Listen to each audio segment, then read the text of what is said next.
Afternoon or evening, afternoon or whichever. Yes.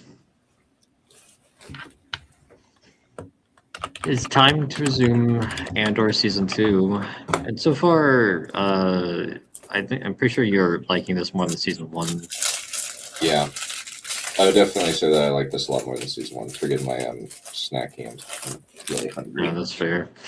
Also, one thing, well, since it's been a week since episode 4, one thing I will want to mention is remember in the seminar scene where there was this one pretty aggressive Gorman stating you know, his perspective on the Empire, talking about how they're turning Kamo to a fortress and whatnot. Uh, he was the guy who said that imperial convoys were constantly waking him up in the middle of the night, meaning that he couldn't get proper sleep. And he's going to be very important later, so put a pin on that. Mm.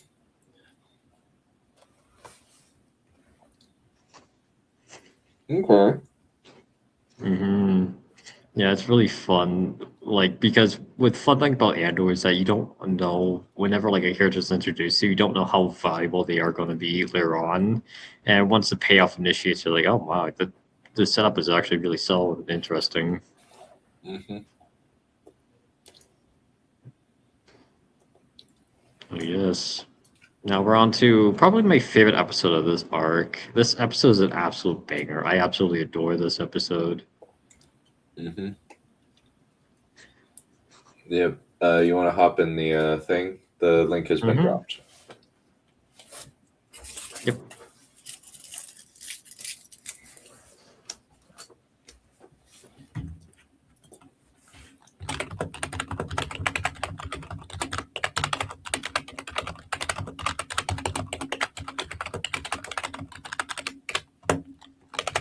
Uh, All right, yeah, we're done. in. Cool. It's done. The ending to this episode is so good it radicalized me.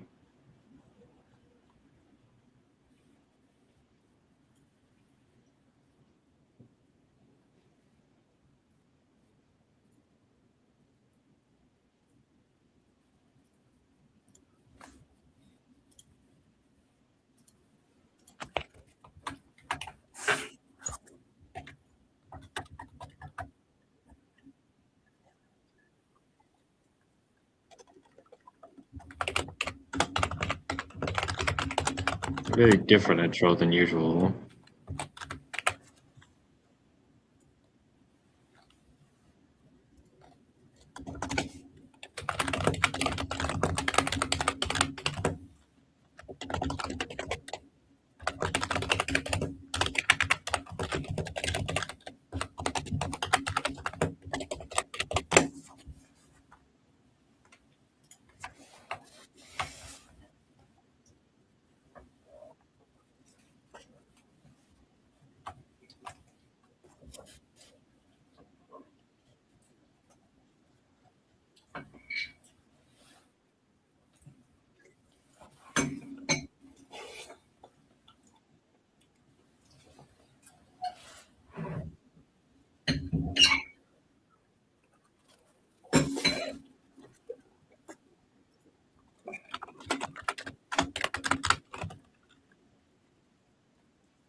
That's the IRS.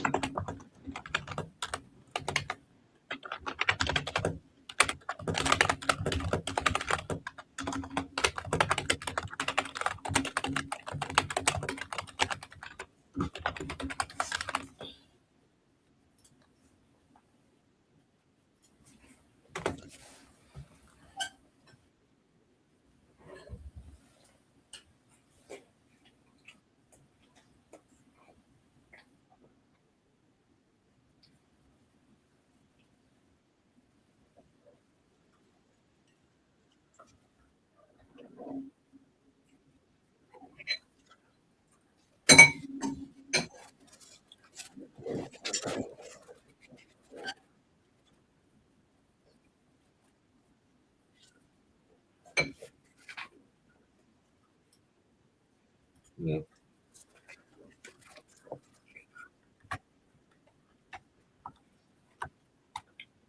Huh. And now he is infiltrating Gorman. Yep. His alias is pretty good considering he's a fashion designer. Yeah.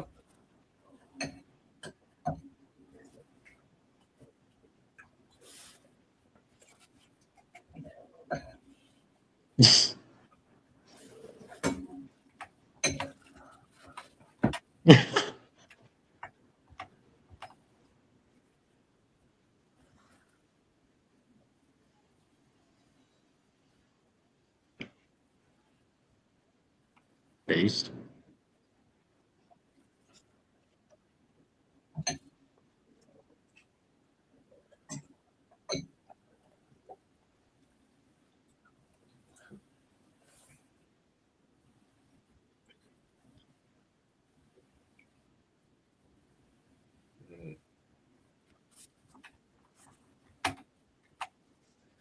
Oh, look, it's Maester Gerardus from Hot D.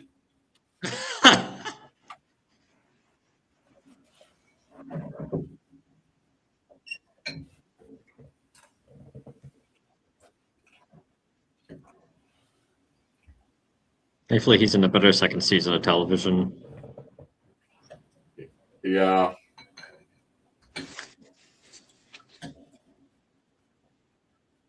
Hot D season 2 was a really, really, really frustrating mixed bag. Yeah. Part of the problem is the source material itself is bad. Yeah, and it's one thing to take creative liberties with the source material, but if those creative liberties are the worst things about your season, then it makes a lot of people concerned. Mm-hmm. Yeah. The moment that destroyed the show was Damon's vision, though. That destroyed the show. And then Allison as well. Yeah. Veneer and Allison were basically character assassinated in that season. Yeah.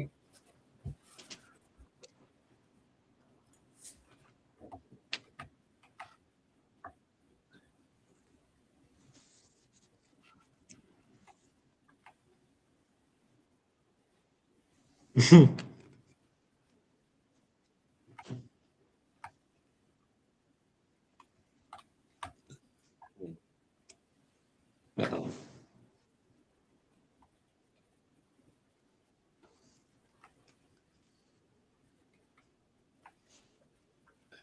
Okay.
I like how for most of that scene, the one Gorman mole in that entire room was the only one who wasn't looking at him. Okay, that's clever.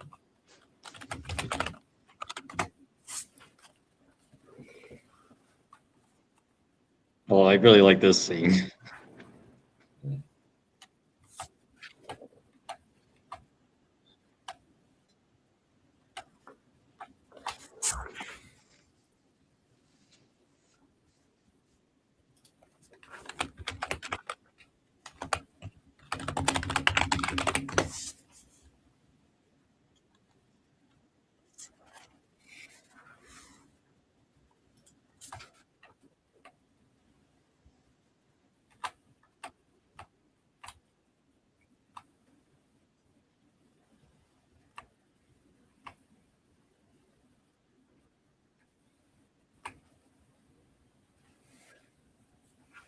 Now they were sold hook, line, and sinker.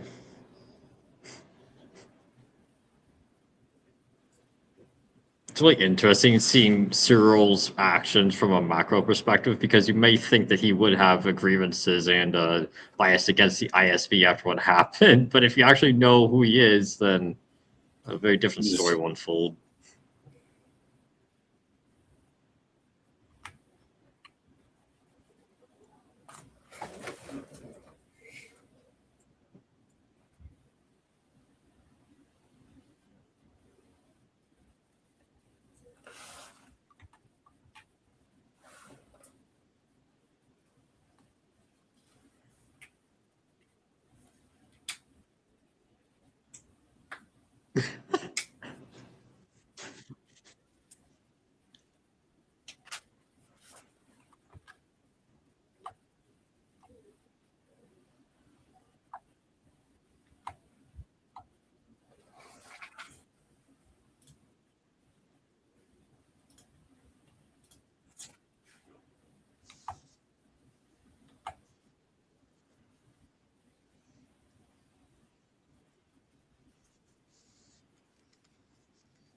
Oh, he knows.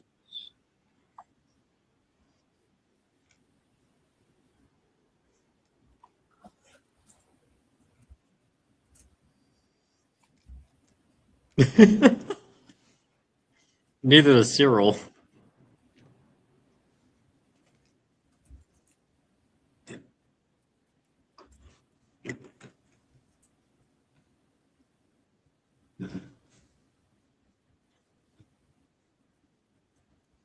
Hmm.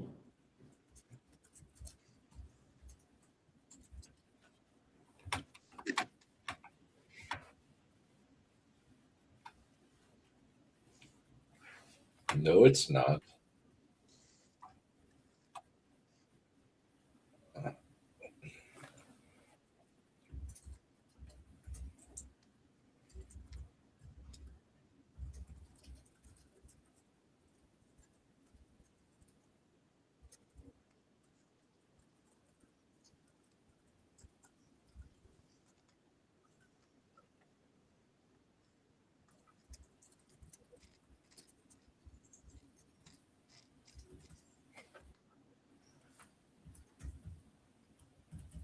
Who could it be now?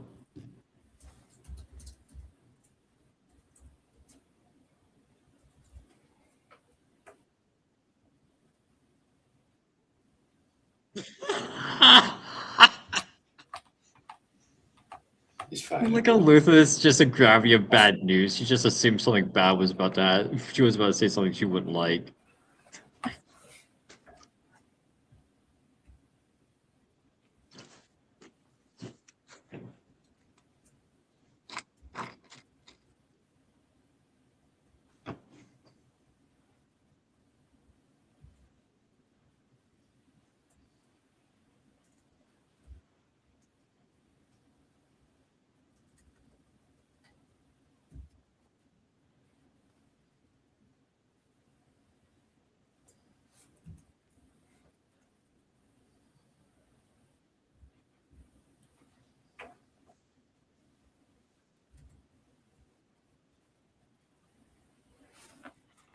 How comforting.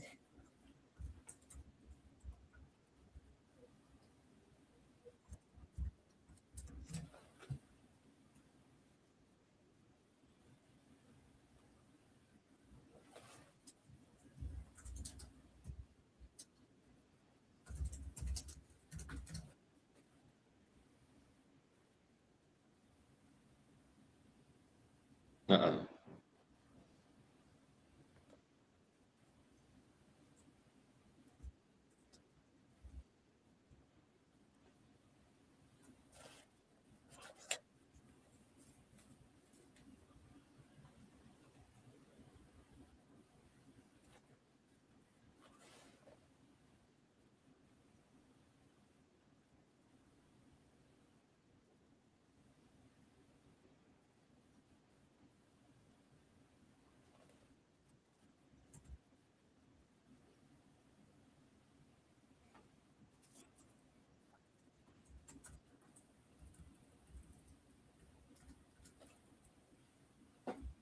My death sticks. Mine.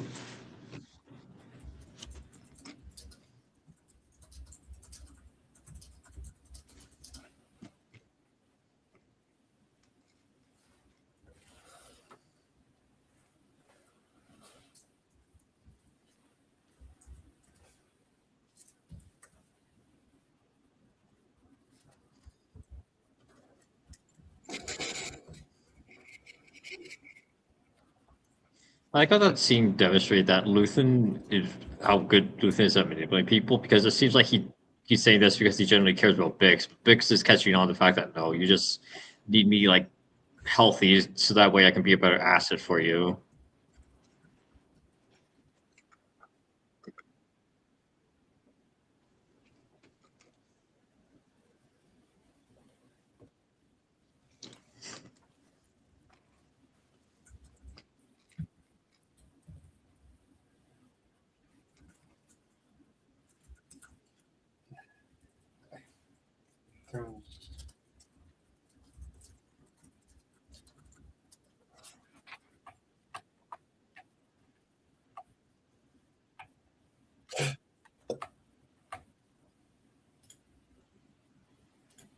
Your brother.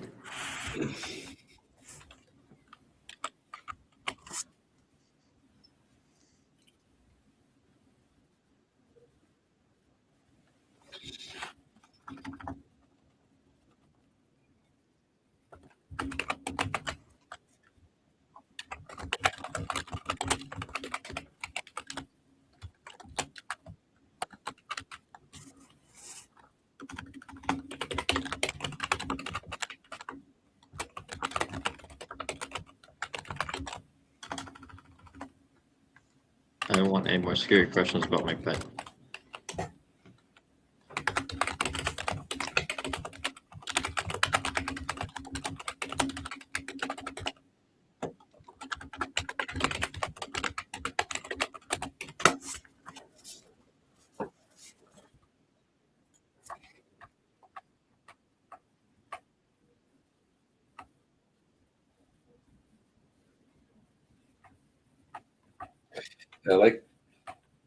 I really like so far that they are like slow. I imagine that this subplot with Shaw Gerrera is building up to something. It is. It is. Okay. And I really like that Cyril's actually a surprisingly good actor. Like, Yeah. in character. Mm-hmm. Where he's just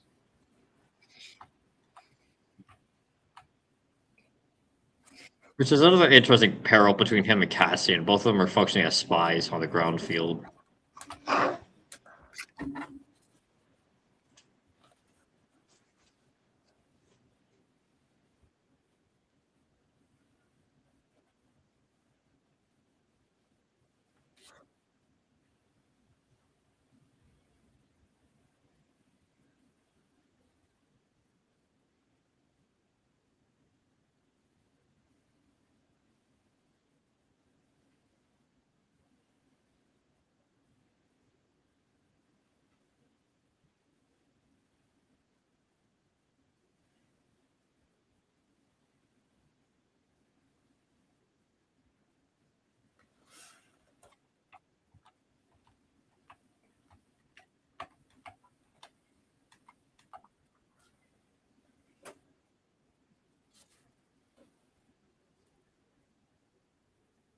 Here he comes!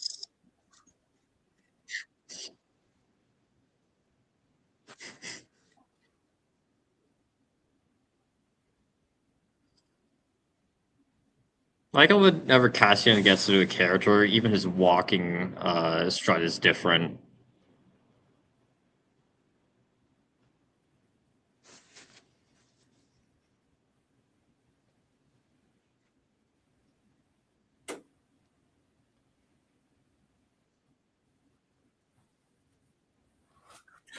So this is where the thing comes from.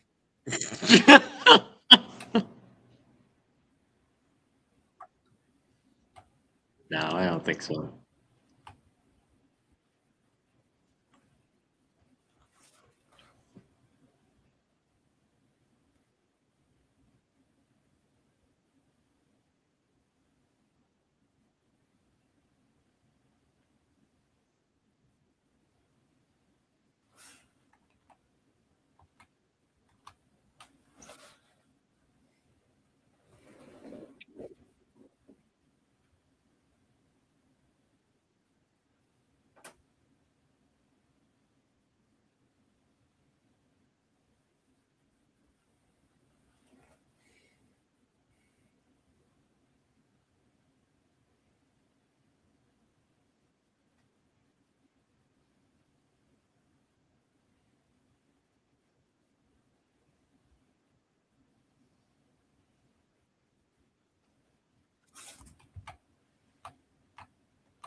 It's true.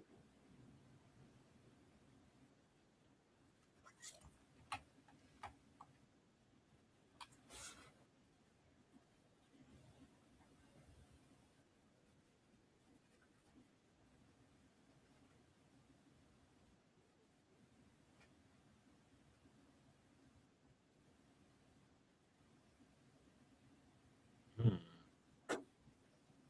It's similar to what happened with Cassian.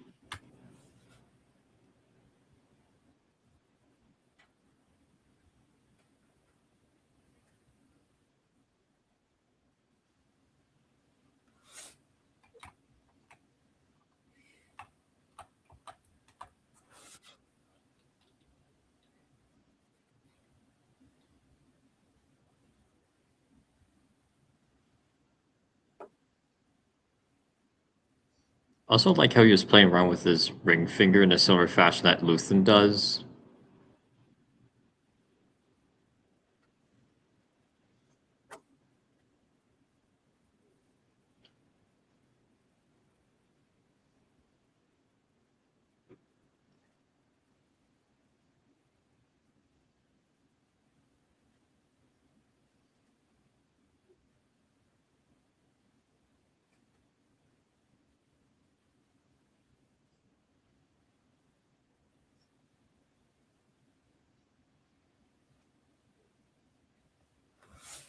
Aw, so cute. The little fascist couple.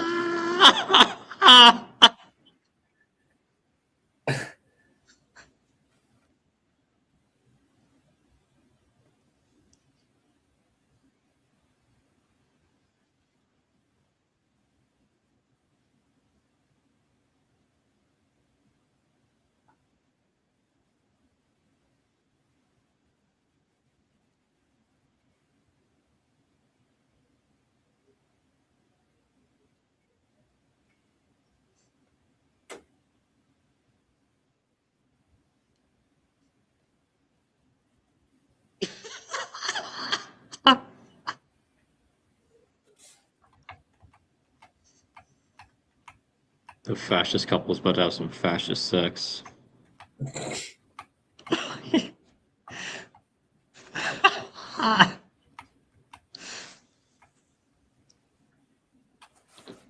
Clearly. Oh dear.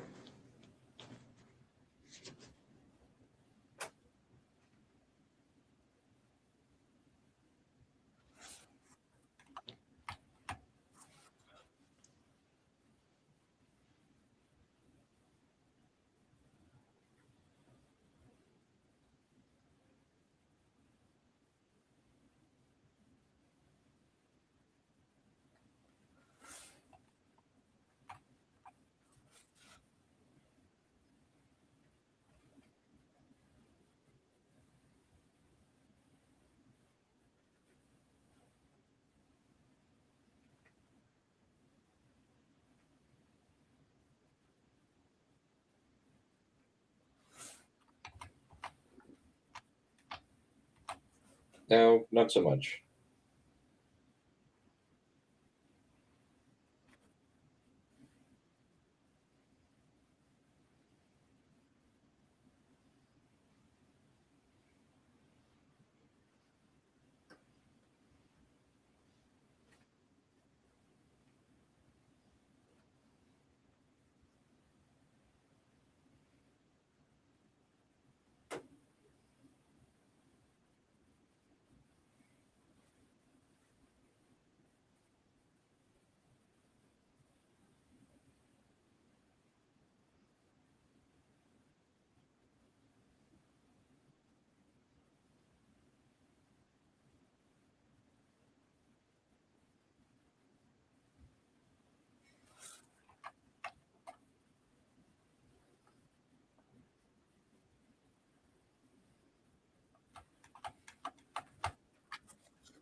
Yeah, she didn't start with the code word.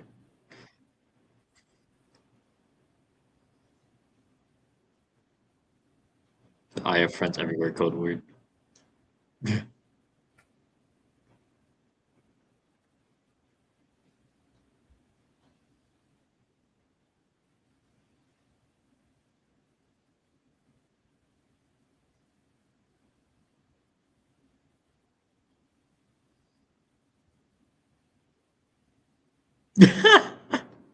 I love that. I love the.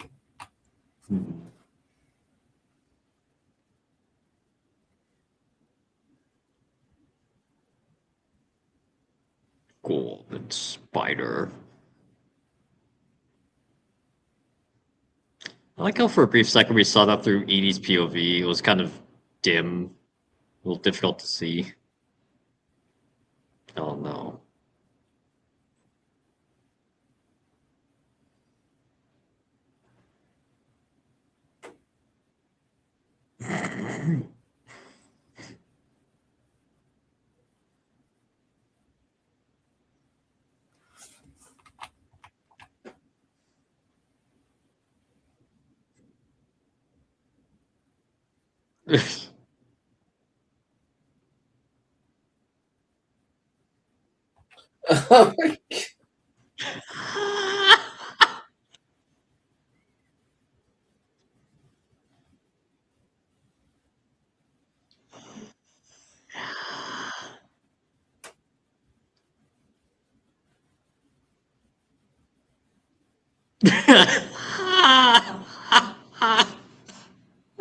She wants to kill herself. Clearly. I also like how Edie essentially ridiculed Cyril in the same fashion that the Empire is ridiculing the Gormans, calling them having a lack of common sense, call them arrogant and whatnot, contrasting that power dynamic that Edie has over Cyril with the power dynamic the Empire has over the Gormans. Oh yeah. Oh my god. It is actually really smart of the Empire to make an elaborately like complex building to make it seem like it's not an armory. Because why would an armory be that big? It just looks like a giant, like, hotel building or something.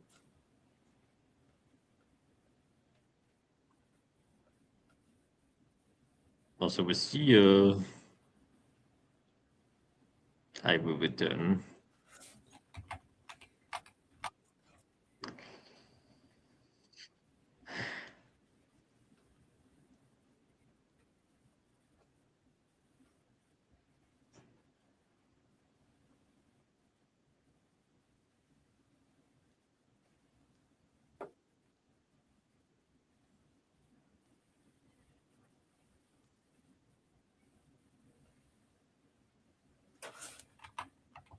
I find it funny that he's named after Mark Rylance. He's seemingly Hmm. named after Mark Rylance. I think that's very amusing. Yeah.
No, it's not.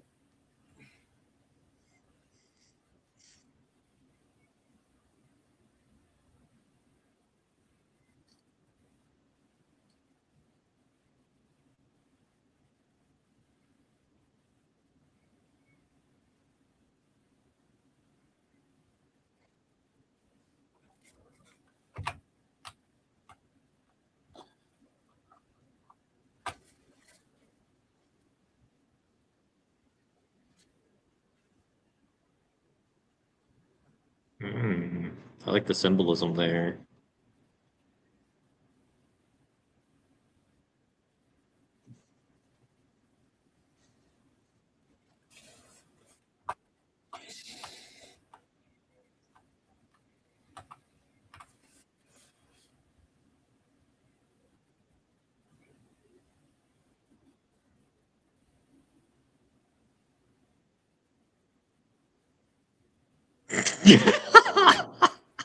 How?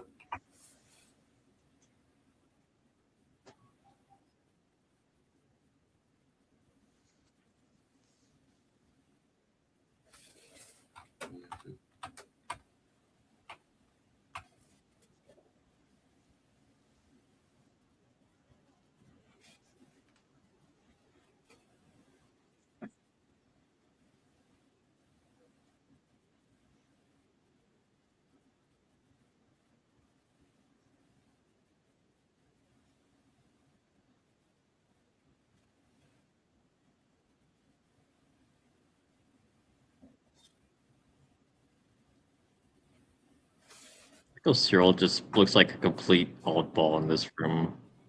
Yeah.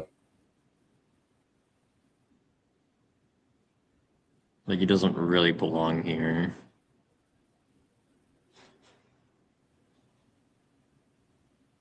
You know, he thinks he does.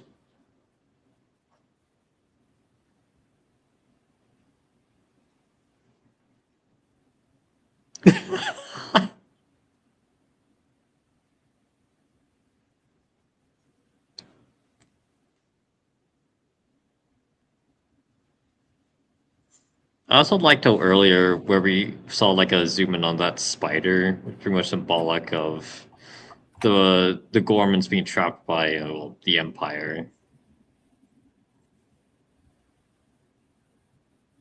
and Condor Web.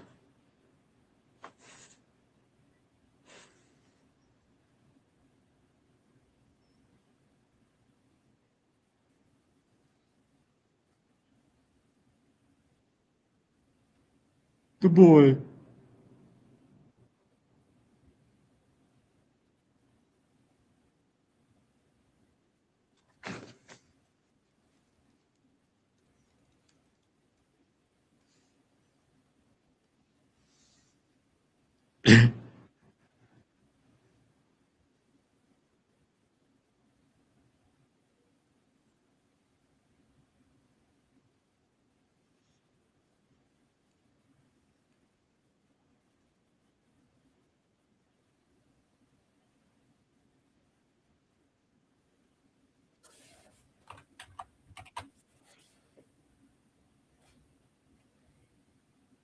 He shouldn't have said that.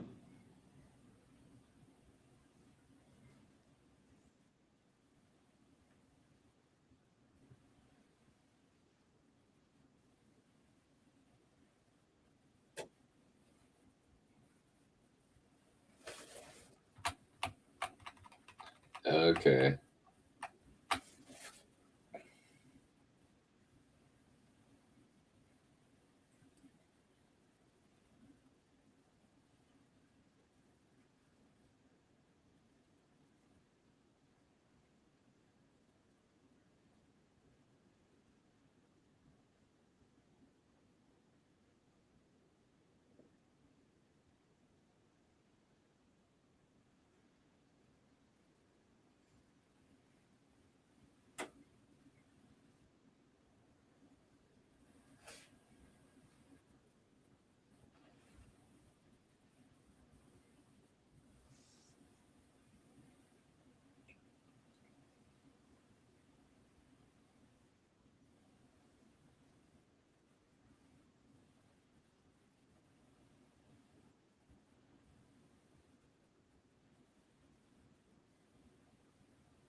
Oh,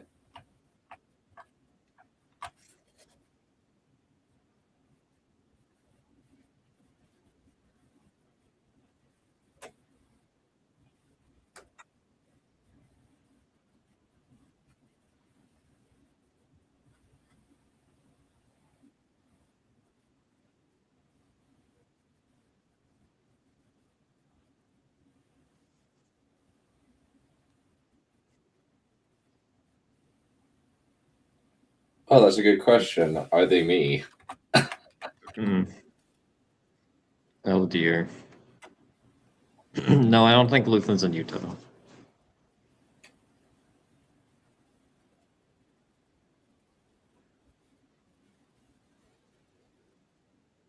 I do like how the ISB is going through the same issue Luthen is.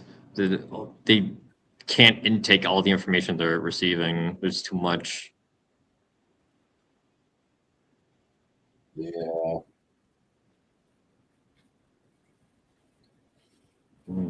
Oh dear.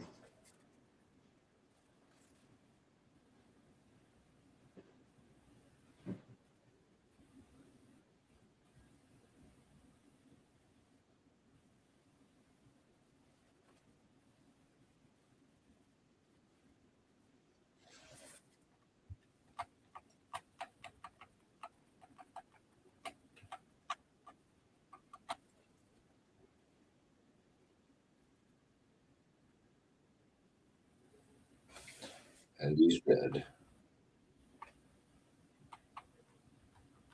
Wow.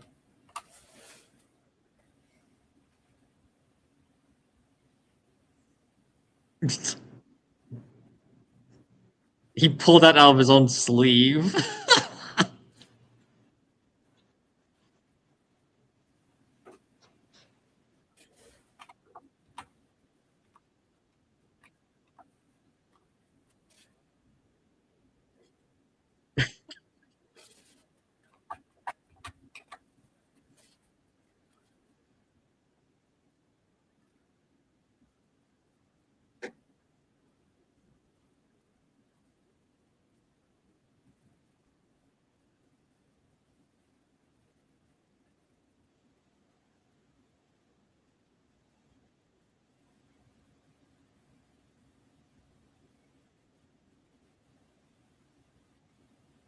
GG.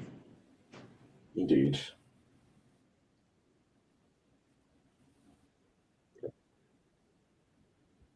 I really like that shot.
No, I am. I'm just smart.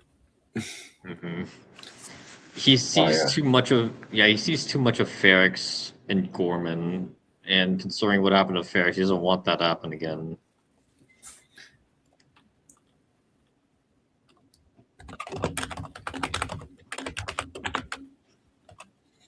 Damn.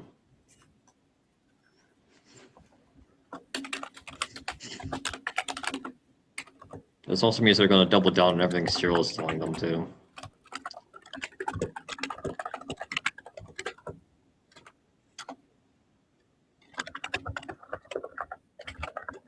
Oh, here comes one of the best scenes on the entire show.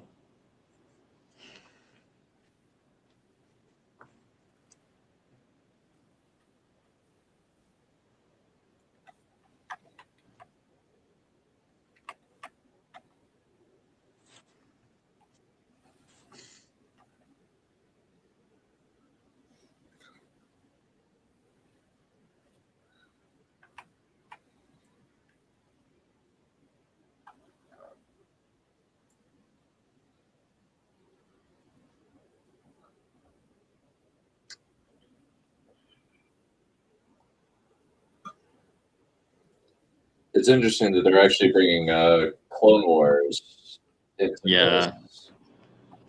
Yeah, there's another Clone Wars reference on this that's really interesting.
So see.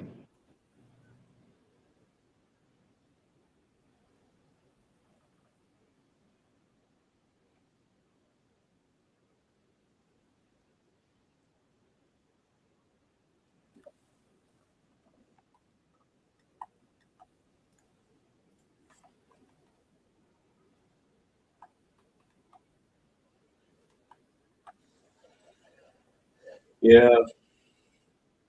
I know you're crazy.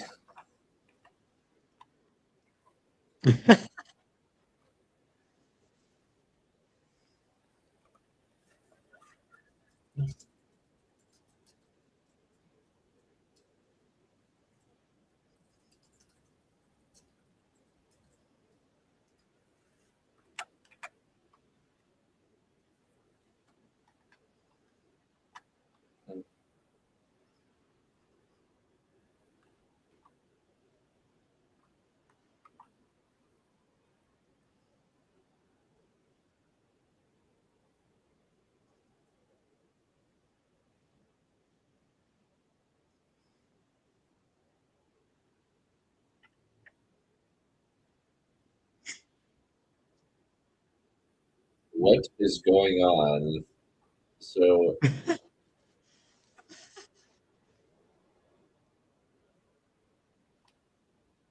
he's basically killing himself.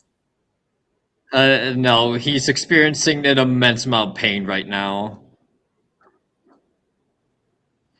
He's essentially smelling in the, oh no, we see ya, let me in.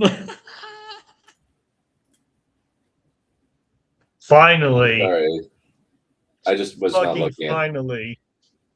I wasn't looking at it. Sorry. No, I mean fucking Yeah. finally, as I managed to actually catch one of these. Also done. The reason why Also, what you that just witnessed gas. You just witnessed gasoline huffing in space. yes. Damn, that should smell good though.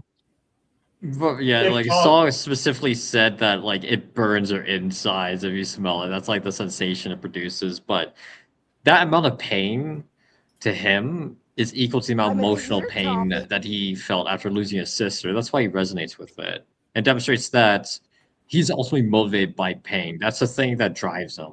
And Wellman can Oh, resonate with wow. that after the fact that his father died at the end of season 1. And that's why he pulled off that mask to experience that level of pain with him. Interesting. Oh, wow. That's what that so- scene entirely was. It was so good. So deep, very mature. Wow, could totally tell from the actual content of there. But yeah, like that interpretation requires like a lot of reading between lines, which is way more reading between lines than what's usual for this show. But oh well. Well, the Wait, thing is that it was already are you set up you a because fucking Gorgon spider? maybe. Why? Why wouldn't I be? Okay.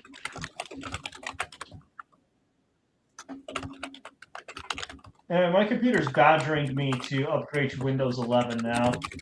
Oh no. So, yeah. Good Yep.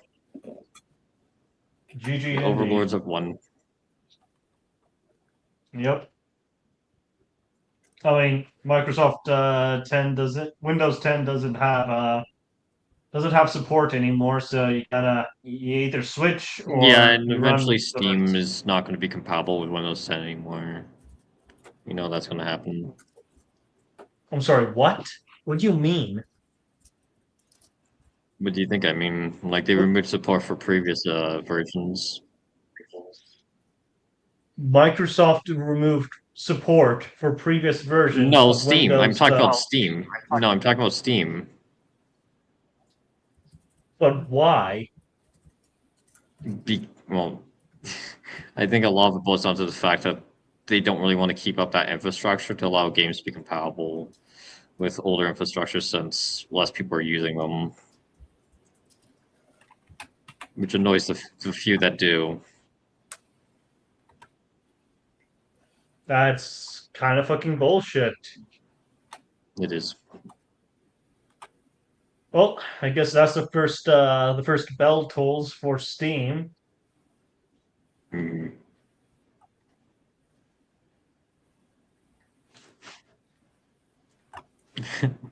Anyway.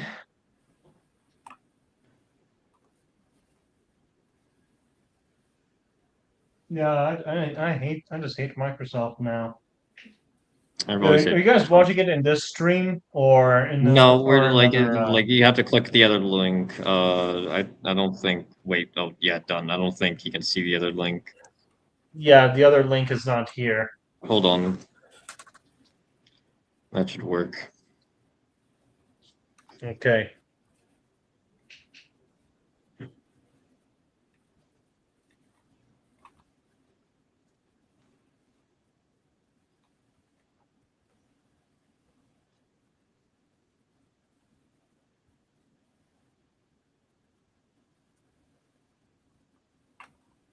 Yes. No, not really.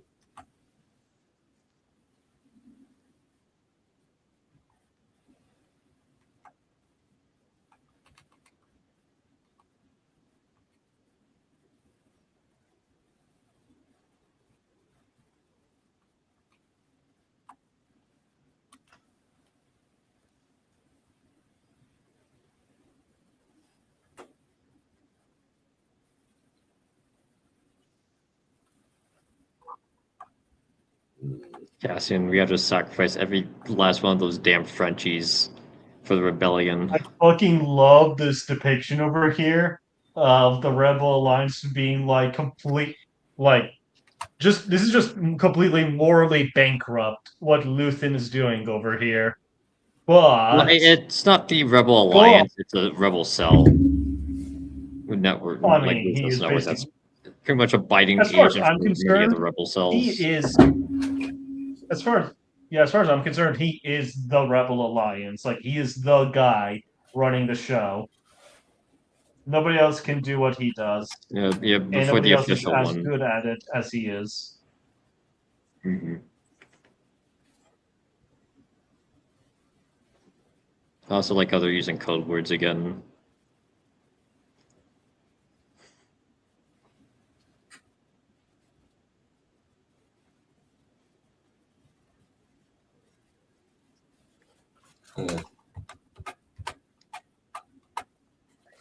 Great line and great exchange.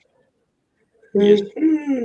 Totally won't be used again later in a completely different context. There's a lot of different interpretations you could take away from. Well, I have friends everywhere. It can be used as a threat. It could be used as a kindly gesture. It can be used in a more practical sense.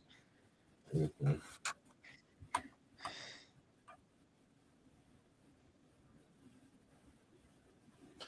Oh, is he gonna find out the Bix is? Oh, I also like how in the previous episode, Luther was telling Bix that drugs are bad.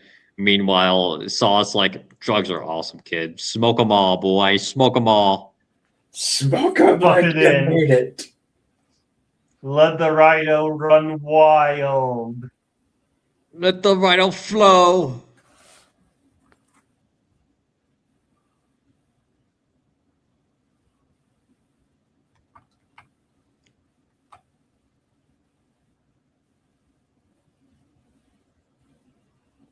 I am reminded Rhino that kid. Ryan Johnson said that when Ray Skywalker, no, when Ray Palpatine and Kylo Ren touched fingers, that was the closest thing to a sex scene that they ever had in Star Wars.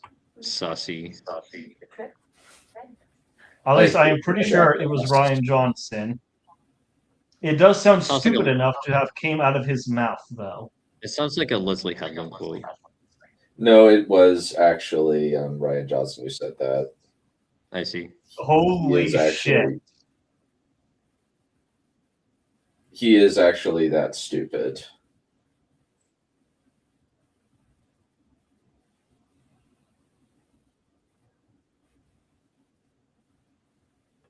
Oh, this is officially the actual closest thing we ever got to a sex scene in Star Wars, ladies and gents.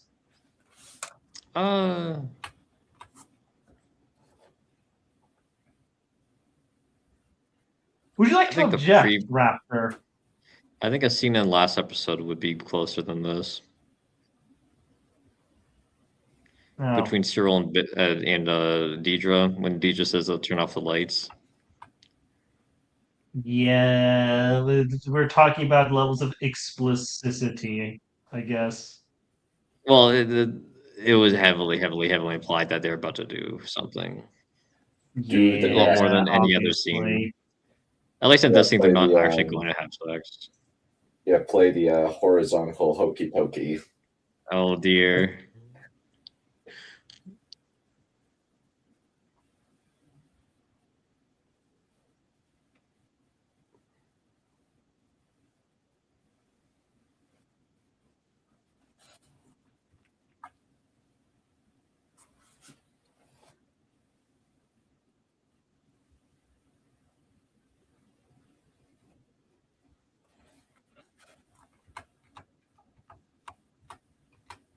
Well, that's the first time I've ever heard that word used in Star Wars.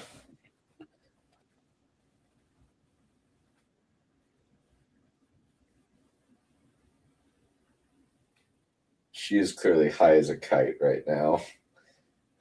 Cassian is now realizing that Luthen is trying to turn himself and Bix into miniature version notes of himself. Of Luthen. Because Luthen right now is concerned with the fact that Cassian and Bix are prioritizing themselves over the rebellion. Is trying to do everything he can to create more friction. Fight the Empire the way he fights the Empire. Sacrifice everything.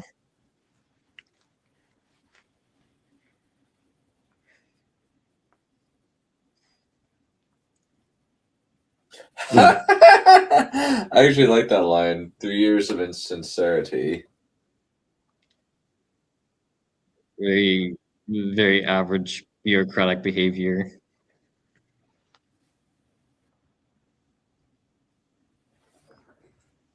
Oh, this scene. Daddy Luthen waking up from his slumber. Did you just call him Daddy? No. I thought I heard you said that. Raptor, I shall be I'm watching you closely. sussy, no. No, I said nothing.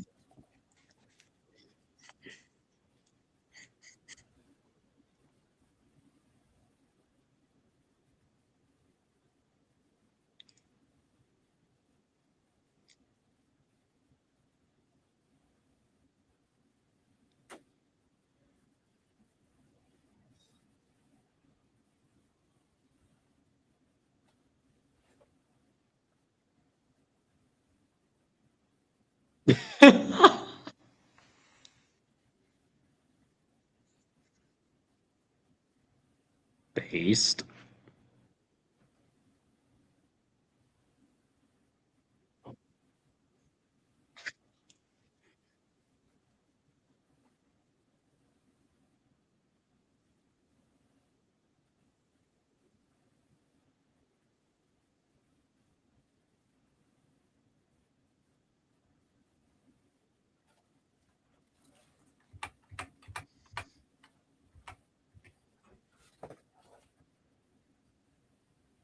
Damn.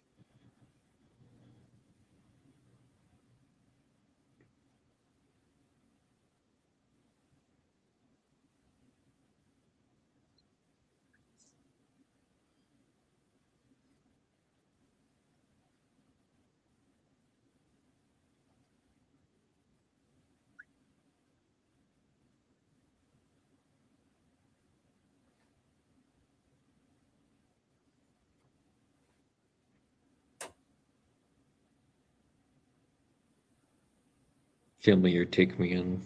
Seems like the only one thing you want to be in is inside Bix. Yes. See, what I like about this is the portrayal of what I like about the portrayal of Luthen is that he is like he would fit in perfectly within the ISB as a person. Yeah. He fits in Oh, perfectly. this seems really good. Yeah, you would totally fit in with the ISB.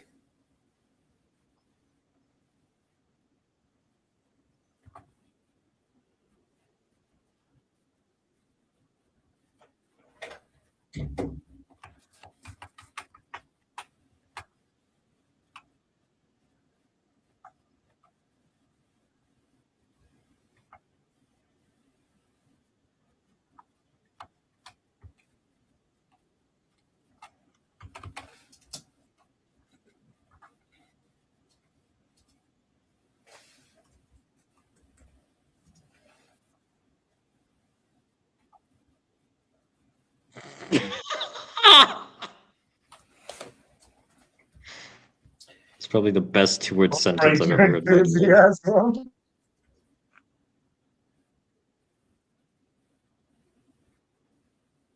Calibrate your enthusiasm, you liberal. Yeah.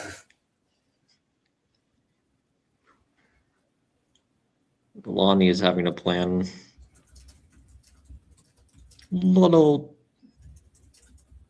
But yeah, like Luthen is basically just completely cold, emotionless, and just inhuman in everything that Yes. he is and everything that he does. Yeah. Yeah, I And was mentioning. he fully acknowledges that, like, he Yep. understands he is the devil, but at the same time, if he isn't like this, they will not ever defeat the Empire.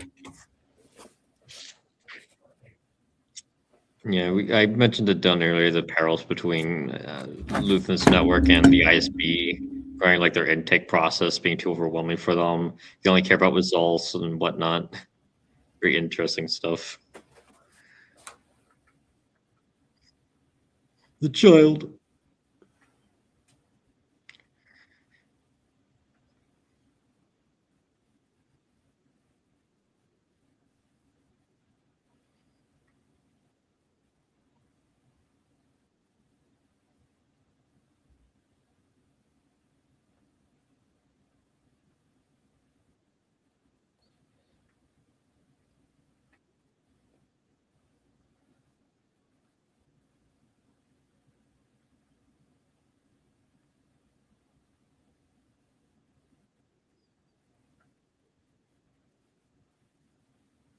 Simp.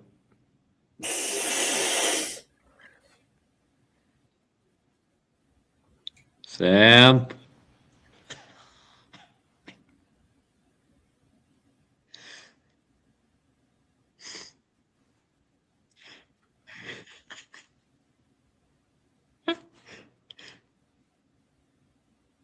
No, I'm a female driver. Something happened.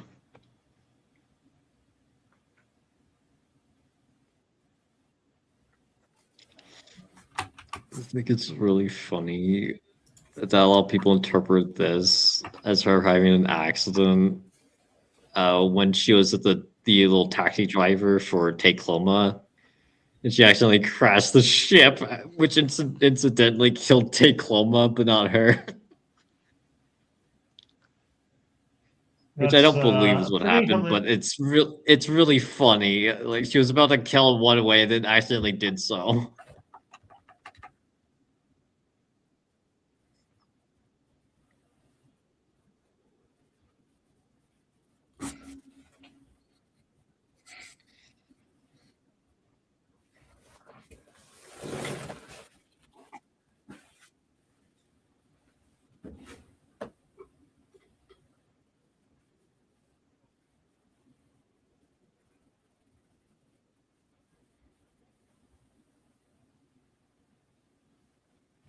Very good.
That's some Use them really as terrible hostages. coaching advice.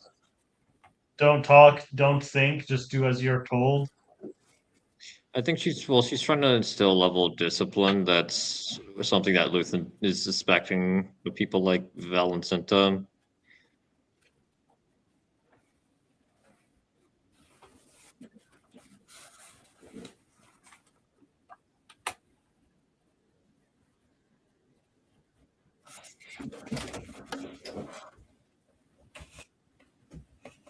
Yes.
Oh no.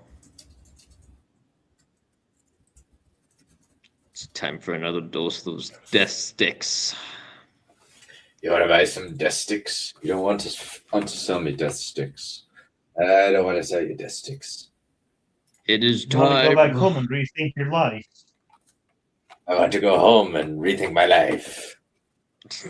One of Probably the the few best.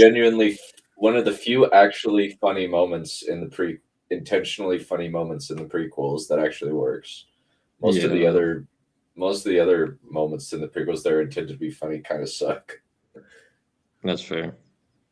I also like how Vel specifies that don't get greedy, we take what we have, which is a direct echo from what happened at the Aldani heist, where they were a bit too greedy and try to take more than what a bit more than what they should, and that ultimately gave the Imperials more time to actually respond. So she kind of learned from her mistake in that regard, which I like. Yeah.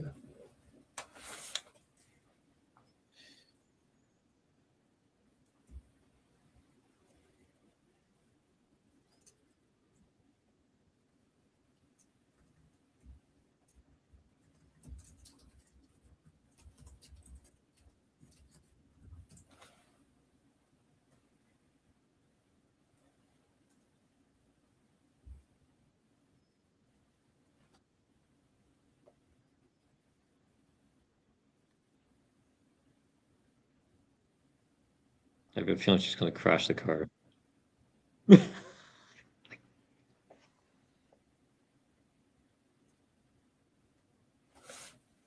Now kiss. I like how Luthen. I like to think that Luthen not only has friends everywhere, but he has cameras everywhere too. He's like looking at this on his monitor. He's also watching Bix and Cassian making his son.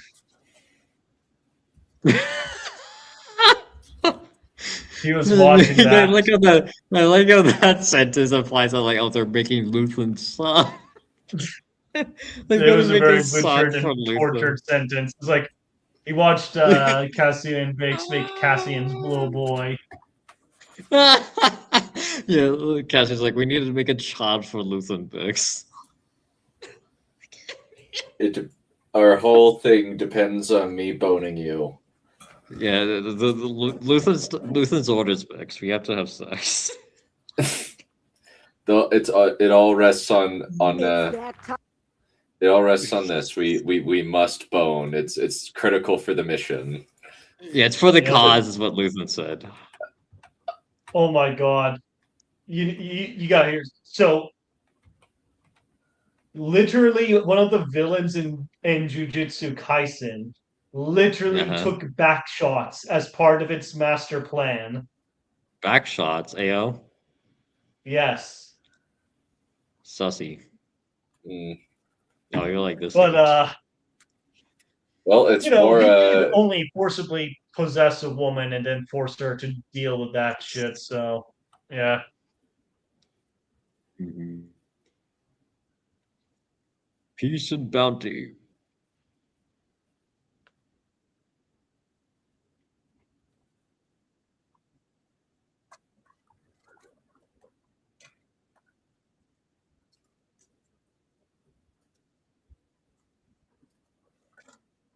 Mm, I like how Mon Mothma only repeated verbatim the words that she agreed with. Yeah. Peace and bounty.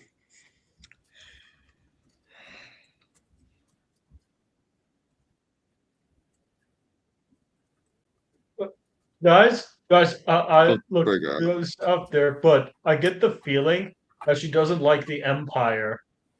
hmm I think that's mostly to demonstrate how enamored every other senator is towards imperial values. Because that latter half of the speech doesn't seem like something that was from the Republic. I think the first half was, which is why Mon Mothma Probably. repeated it. Because peace and bounty definitely seems like a Republic thing to say.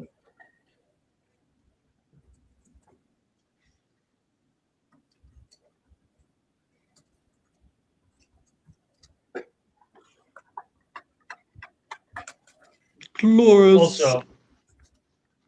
Also, I didn't think that the Emperor would have an alien saying that shit. The Empire was famously xenophobic. Mhm. I mean, there are exceptions, like with Thrawn. Yeah. Yeah, but he was humanoid, so Still look, an alien. It's it's Bail. Bail Organa. He's got to bail this joint.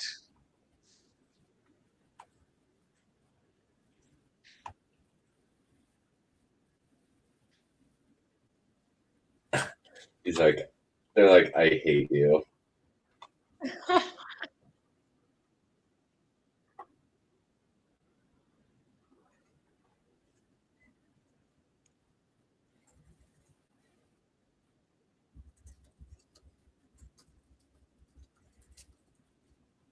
Yeah, unfortunately, Jimmy Smits couldn't make it for the scheduling for Andor season 2, so they had to recast him.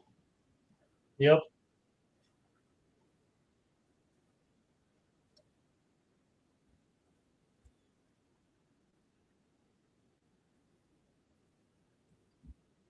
The child. There's a paparazzi. I didn't know there were paparazzi droids in Star Wars, but hey, there would I mean, it be. makes sense. I wouldn't there. Yeah, Yeah. there definitely would be. Yeah, and honestly, it doesn't make sense that there wouldn't be, but I guess it's like pre-George, like with George Lucas, he's kind of, I guess, pre-major paparazzi stuff,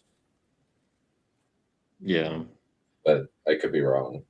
I can't It's pretty remember. cool I that don't. they do have a dedicated droid for that sort of thing.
Oh, the British.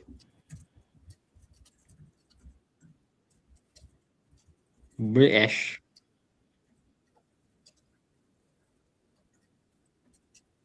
Yurt. Lonnie.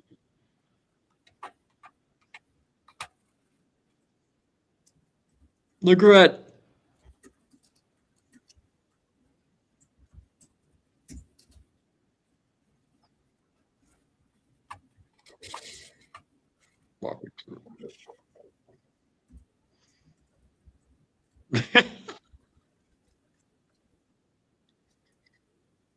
If you don't shut up here, it'll be your last one.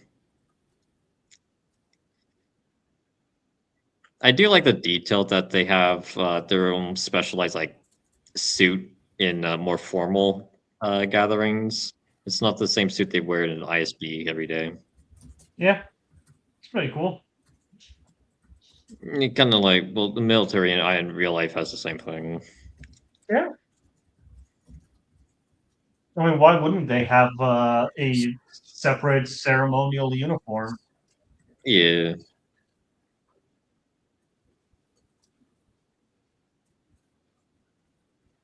Oh no.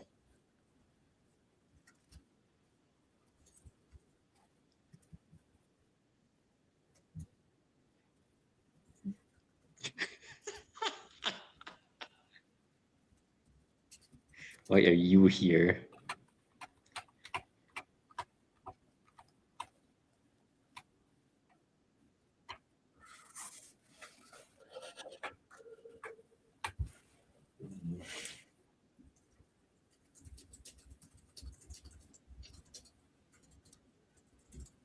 I don't know what that's like.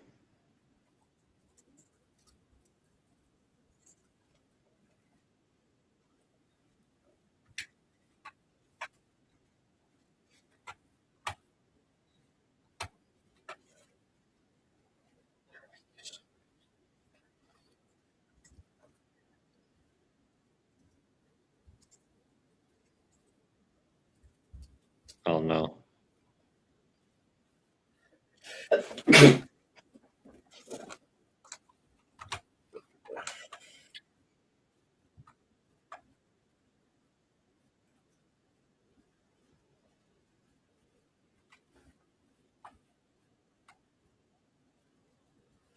Probably.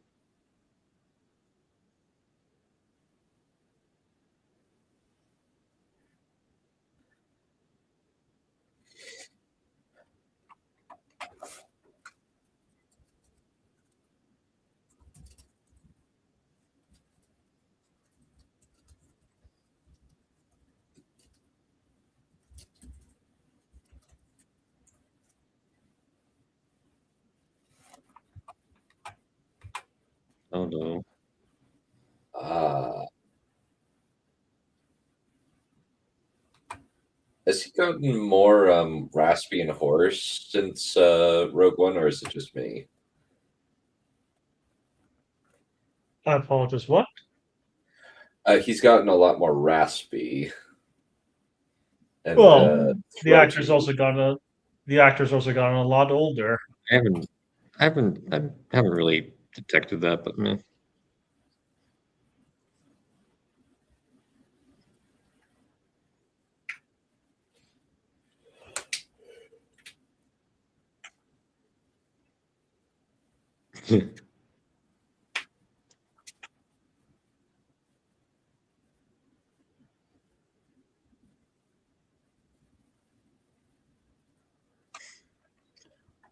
Mm.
Thankfully, you have Mon Mothma, so she could also be used as cover.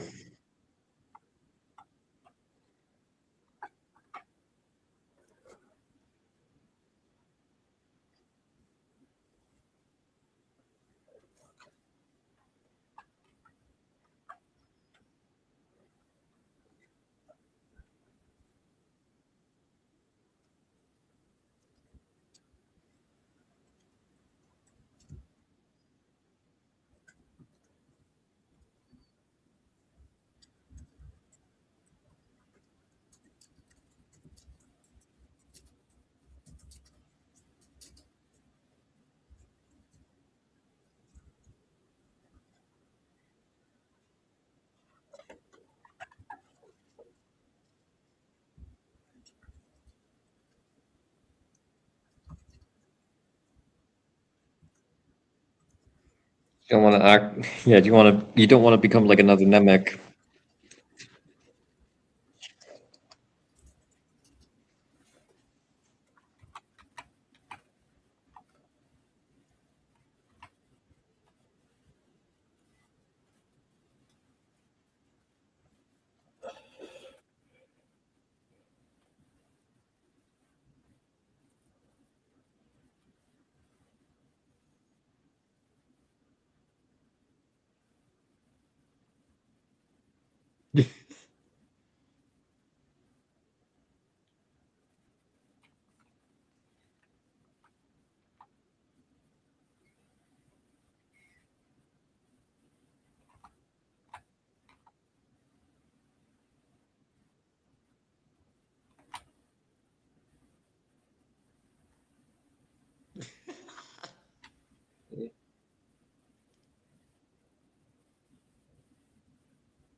That's actually a pretty excellent line. I like that. Yep. Hmm. One man's freedom fighters, another's terrorist. Yep. Well, put it under Very perspective. applicable to real life. They're like most historical revolutions, yeah.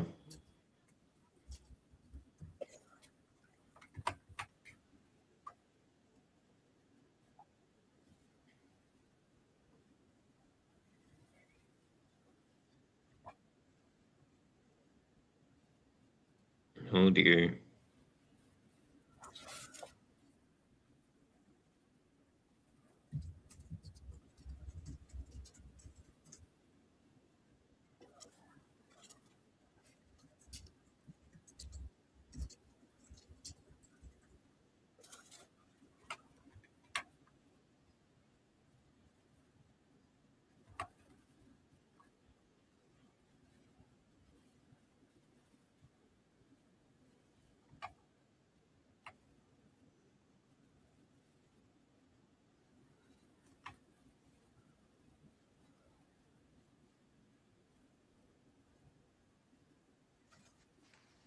This is a serious what the fuck moment right over here.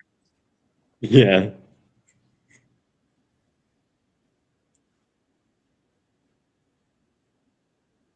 Yeah, seriously, what the fuck?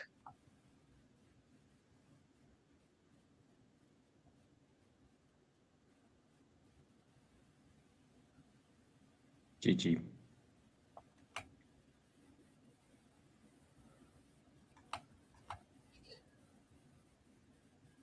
Oh no.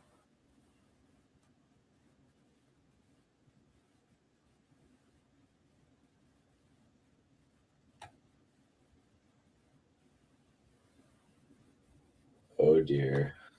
I do like how it was already established that the Gormans are very prideful people. So people like Trina and Sam would take a bit of offense to what Vel and Cinta would demand of them. So they want to take matters in their own hands, which is why they brought Sam brought Buster. And even though the Empire is ultimately lying about Gorman, a lot of those lies are derived to some kind of truth. They are very prideful people.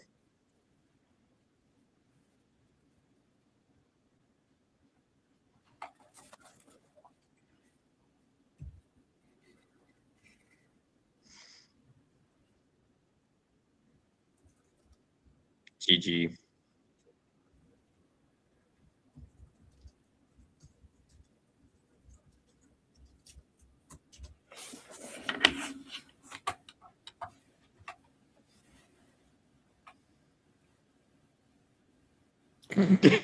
Do you approve of my presence?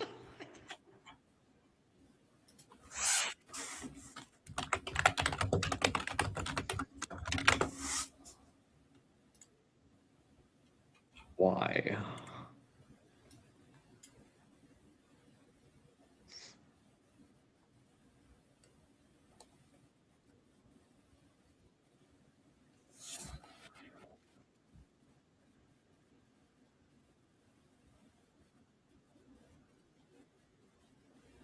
Oh, Catch that. What is I it? love that. I love Um, that too. Considering Krennic is the only one in the room who knows about the Death Star, and Luthen laughs because he knows he's the only one, or at least a few people, that are a lot of people in this room are aware of the fact that he's involved in trying to take down the Empire. It's so good. It works on both layers.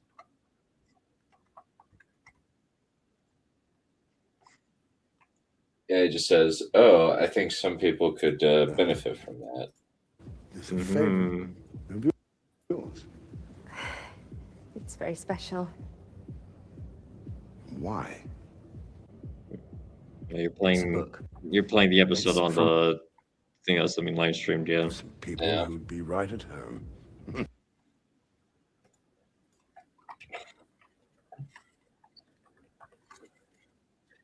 I also love that little grin Cyril gives. Is like he's very proud of himself. He knows his boss is gonna love this, and his girlfriend.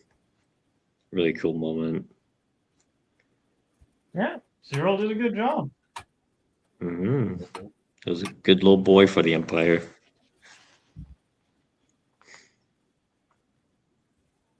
No, Crying is for the weak. average French behavior.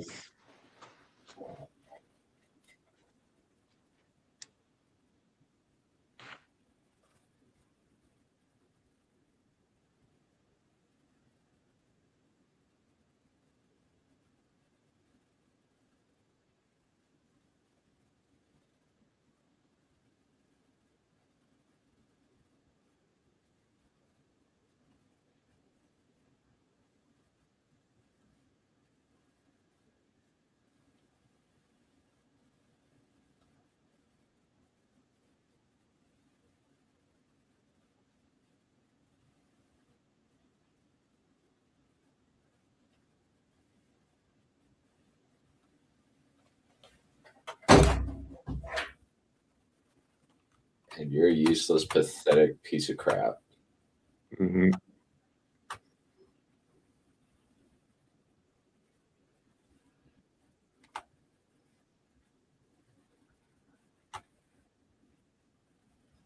She called him a simp. You.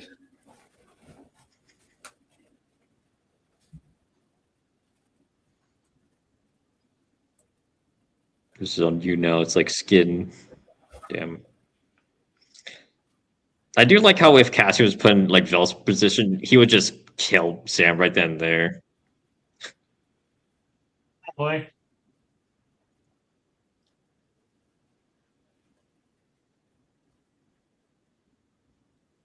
Should have killed Chronicler up there.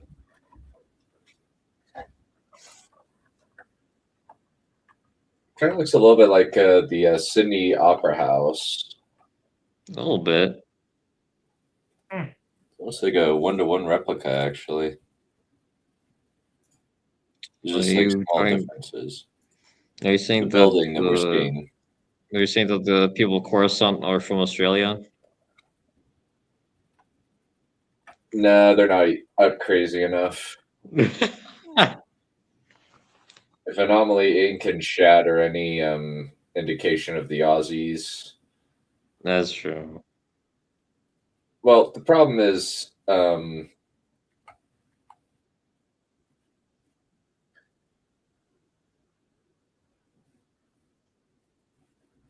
Thank you, Lonnie. part of the funny thing is Shad and Anomaly are both incompetent, I think is the problem. Yeah. I forgot that Anomaly Inc. was Australian. Yeah.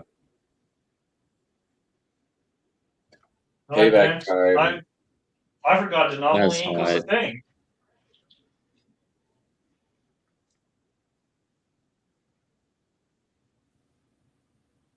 I do like how it's explained why there was so much security, is because this is like the first day this facility was opened. It's pretty much just a transfer facility. And they would know all the locations because Lonnie would have told Luthen, and Luthen would have told Cassian and Bix, because Lonnie was a ISP representative over this naval intelligence operation. No. There we go. Good night.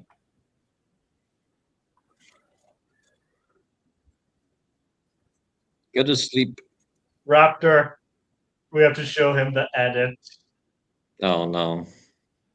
You know the one. Maybe another time. Huh? Maybe another time. Yeah, probably.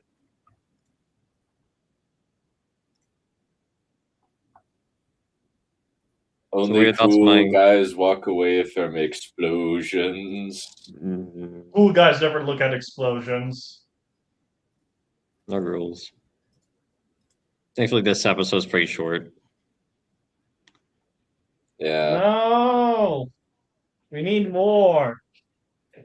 We'll get a Yeah, lot we more need next good week. quality. Yes. So overall, what were your thoughts on this arc? Done. Pretty good so far, I would say. What'd be your favorite moment?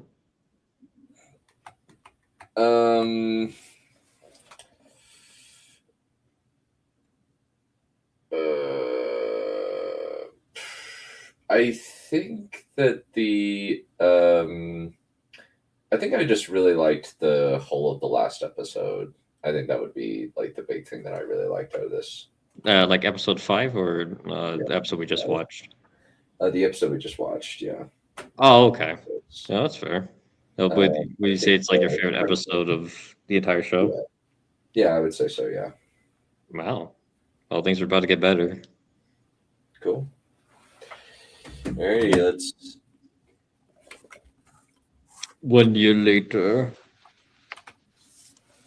before Battle of Yavin, 2 years before that.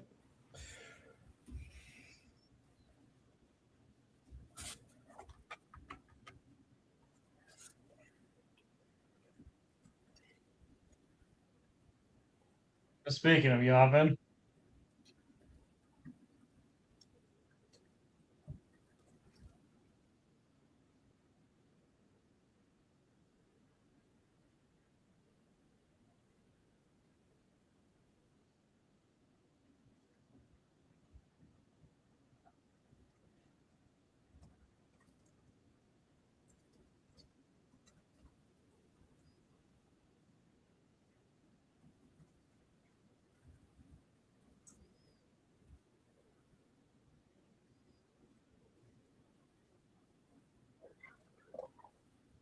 hey, remember those Rebtards in episode 3 or episode 1 and 2 No, of the episode 1 season? and 1 and 2. They just so happened to. Yeah, this is the planet. Yeah.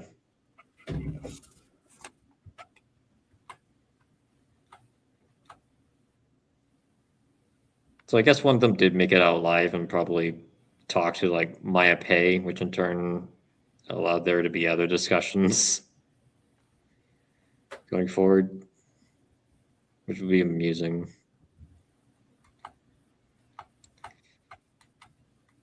I mean, Luthen already knows the planet considering he assigned Porco and Cassian to be there. So they probably know because of Luthen. Why are we speculating on how whether or not they would know about a planet that they obviously would have known about? Well, I'm just talking about like where like they would initially learn this information. Would it be from Luthen or another rebel cell?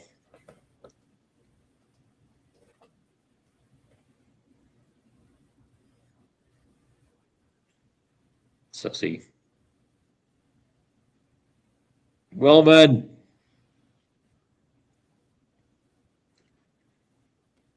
No, he's come to kill both of you. You're the last 2 people Ferrex who survived his carnage.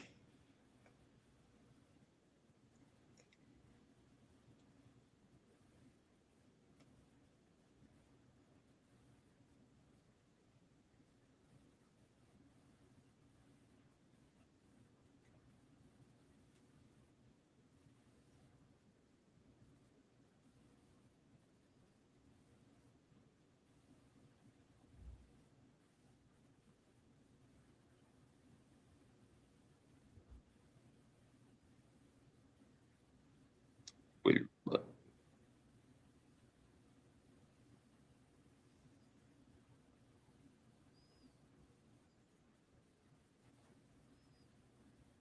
Where does he work?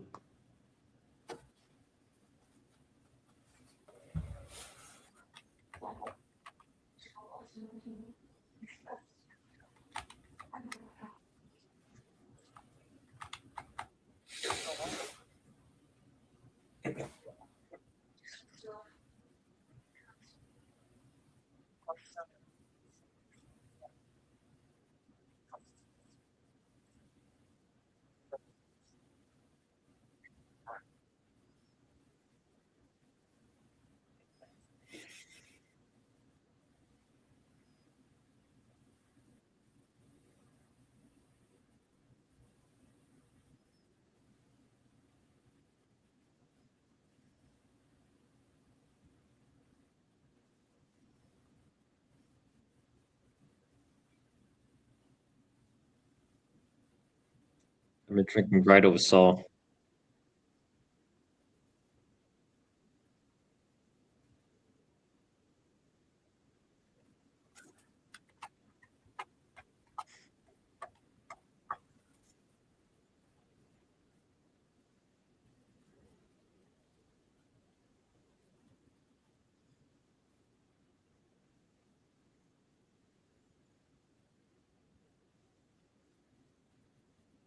All that's missing now is for all of them to say simultaneously, "This is extremely dangerous for our democracy."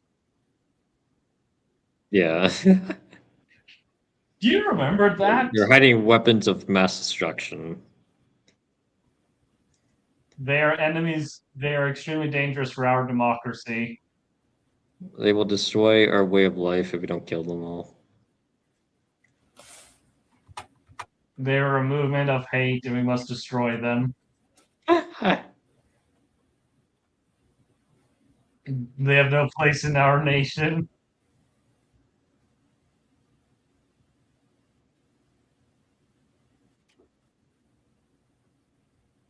The language really is the same, no matter who is saying it, isn't it? Yeah. Mhm.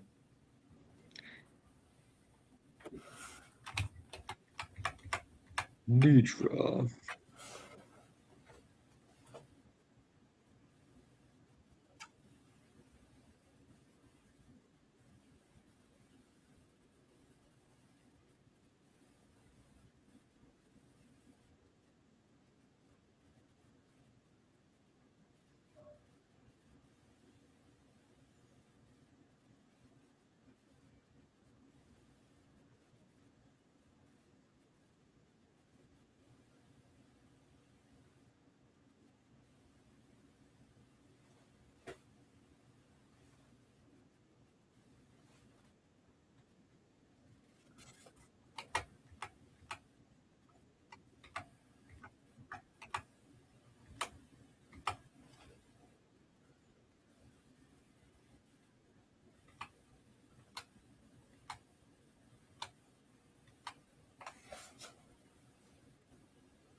She's the monster that'll come for us all.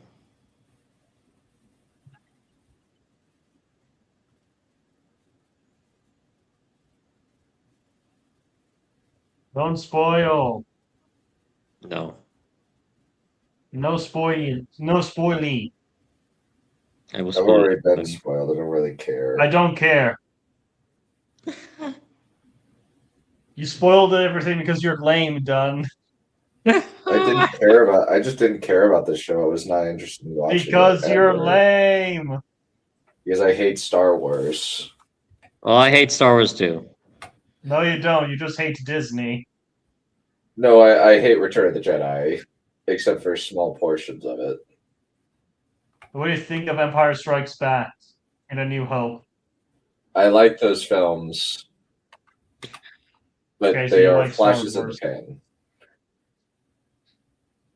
Okay, so I hate 80% of Star Wars. I agree. So do I. Well, actually, not 80% of it. Okay, 90% of it. Dang. Well, let's kind of do an assessment. Kenobi, ass. Beast. Acolyte, ass. Mhm. Ahsoka, ass. The Clone Wars is mostly bad. Yeah, Clone Wars is pretty bad. 2D Clone Wars is good. Yes. Mandalorian, trash. Beast. Revenge of the Sith, pretty trash. Revenge of the Sith is Actually, pretty okay. No, Revenge of the Sith Fun. is off. Is a stupid movie. Is really Revenge of the stupid. I actually like Revenge of the Sith more than Return of the Jedi, mostly because it's fun. Oh yeah, Like, I would rather watch Honestly, Return. I think. Honestly, this It is a hot pisses me take. I off think, less. Yeah. I think Revenge of the Sith might just be better than Return of the Jedi. Like, it pisses me off less compared to Return of the Jedi. Yeah, Return of the Jedi is like a dip in quality in a very good trilogy. Meanwhile, Revenge of the Sith is a bump in Oh, quality here's a really good moment. at the Here's a end really of good the moment. Tournament trilogy. You're aware, sir, that the insurgencies have weapons, and Pargas is like, yes, we're counting on it. Such a good line.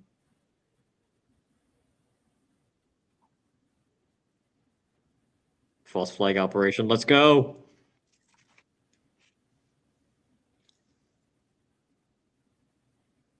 Use my Playboy.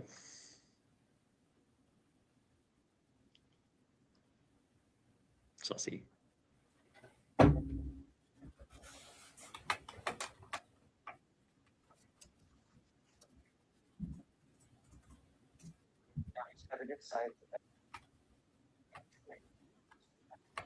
Amen. And he breaks. This is the moment where he breaks free. I've seen this moment all over the place.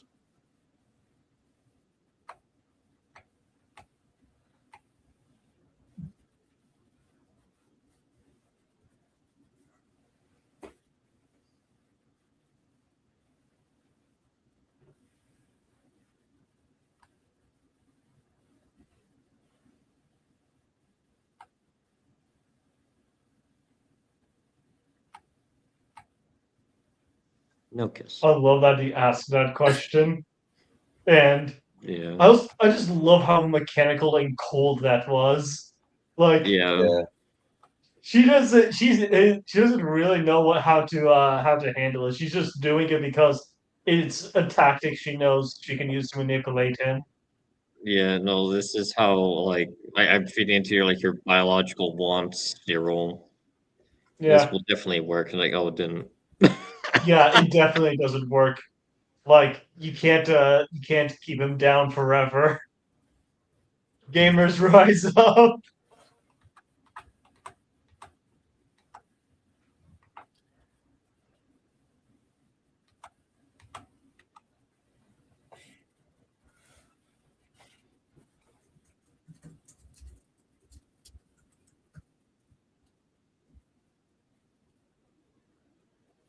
Oh, Nice. oh my God.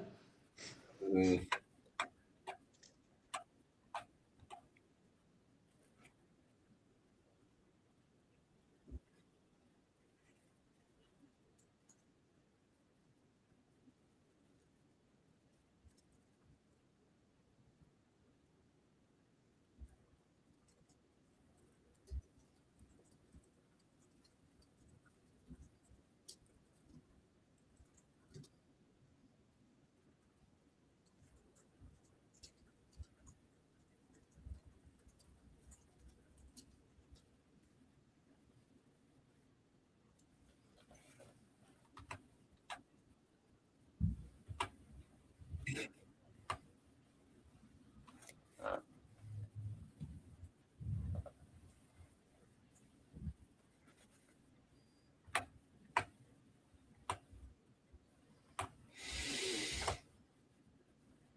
This is what I wish most storytelling was like. Yeah.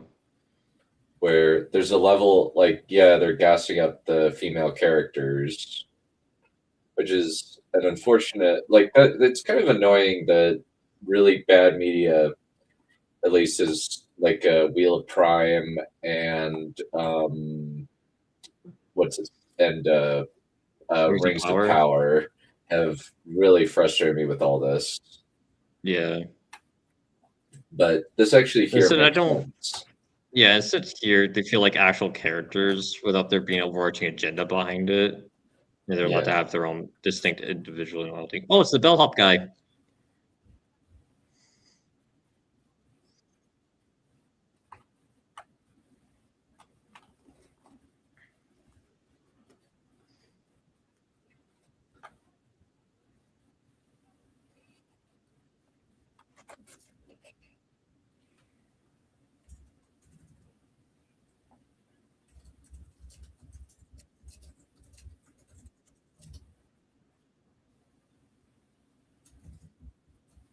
I do like how we're seeing some internal friction within this French resistance.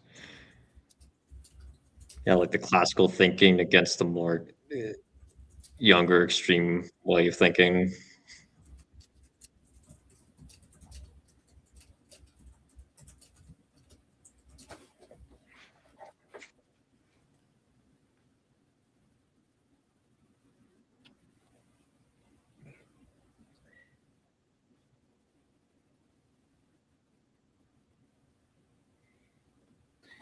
And this is the point of no return where the Goron massacre happens. I do like how Lazim, the guy who's just talking, underwent a character arc because at the end of episode 6, he kind of facilitated like, a lot of discourse, which resulted in the death of Cinta. But now he's trying to unify this Gorman resistance through a very like emotionally resonant way, something that everyone can agree on. Like it doesn't matter how you fight the Empire, as long as you're essentially embodying the Gorman spirit and the Gorman culture, you're doing everything you can. So I really like that.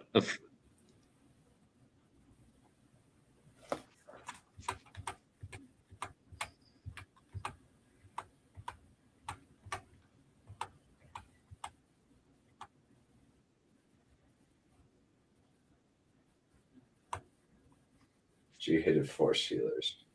Based Marva.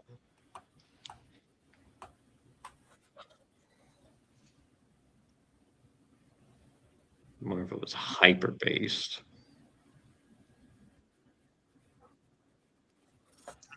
Just saying. Tony Gilroy, you didn't mean to do this, but Marva is a Confederate.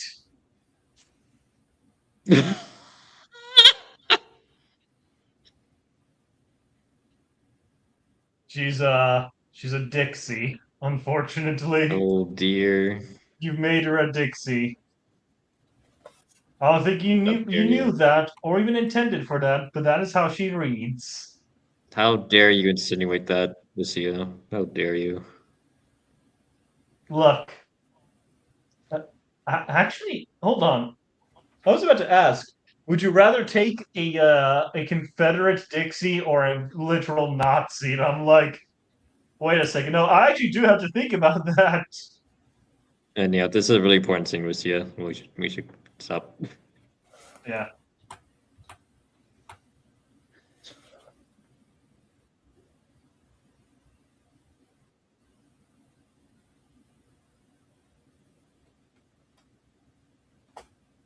What's really interesting about her is that she's a lot more aware of the Force than your average person, but she can't like force pull or force push or any of the main fancy abilities a lot of other like Jedi can have. So her interpretation of Yeah. the Force is going to be very different since she wasn't from the Jedi Council. She kind of had to define her own meaning of what the Force is. But it's still there. Mm-hmm.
scared him.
Done. What are your thoughts on that scene about the Force?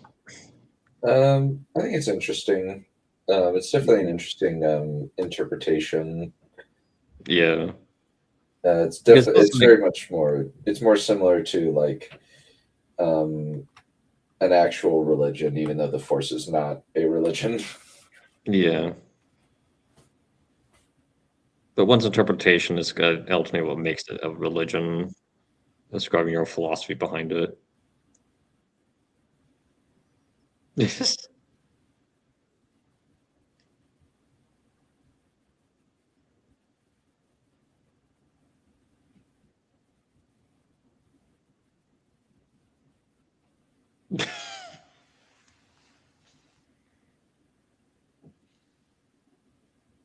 Yeah, at this point, Gormifront is under the impression that Cyril's not giving them reliable information anymore. There's too much going on that he isn't giving some information of, and they're under the impression that he's playing them. And yes, they're right on that front, but they don't understand that he's also being played.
Do you like how, since Cassian has pretty much been trained to conceal as much information about him as possible, it's really interesting taking that angle and prescribing the Force onto someone like him, something that's truly authentic and very, very explicit in its presence and being, and that's something that Cassian isn't very comfortable with.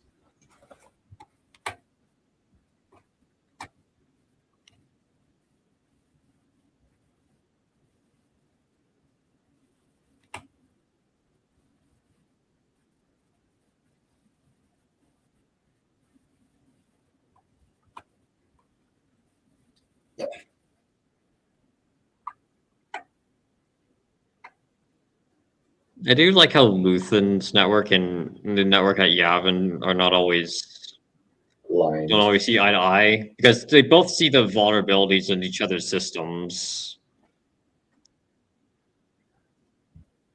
Like with Yavin, there's so many people and so many people out to vet, and which in turn increases the risk of someone finding out about its existence.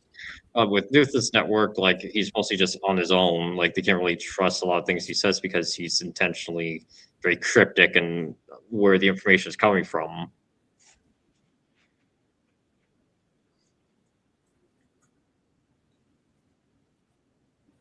The scope, like.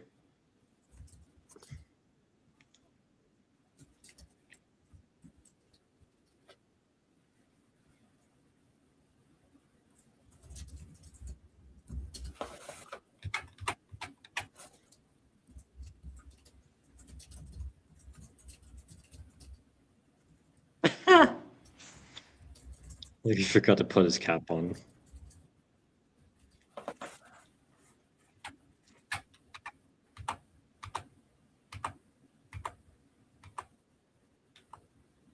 Yes.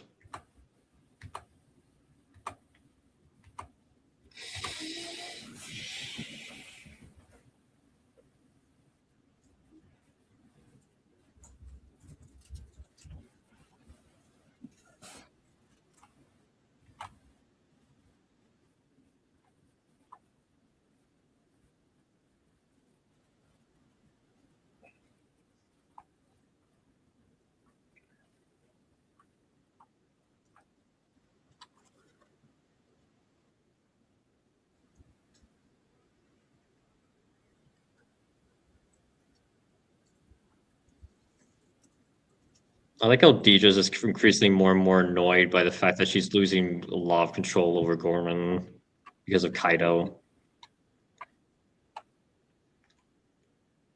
She didn't have as much power as she thought she would over this.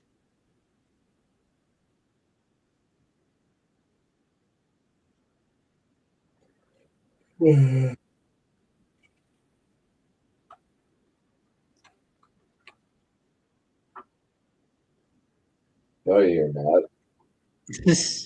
Well, the spider farms. The Gorman spiders.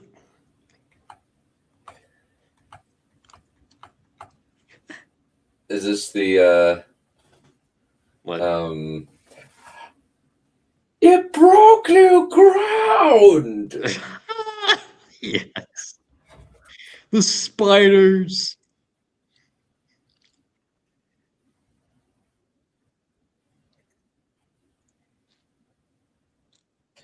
I applaud it for being different. It broke new ground.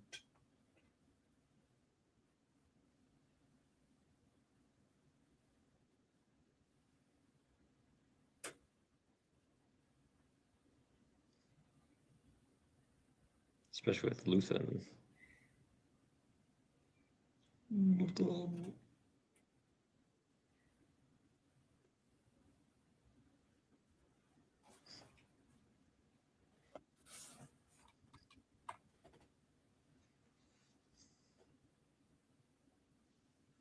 Draven was the guy that was telling Cassian off earlier. Mm.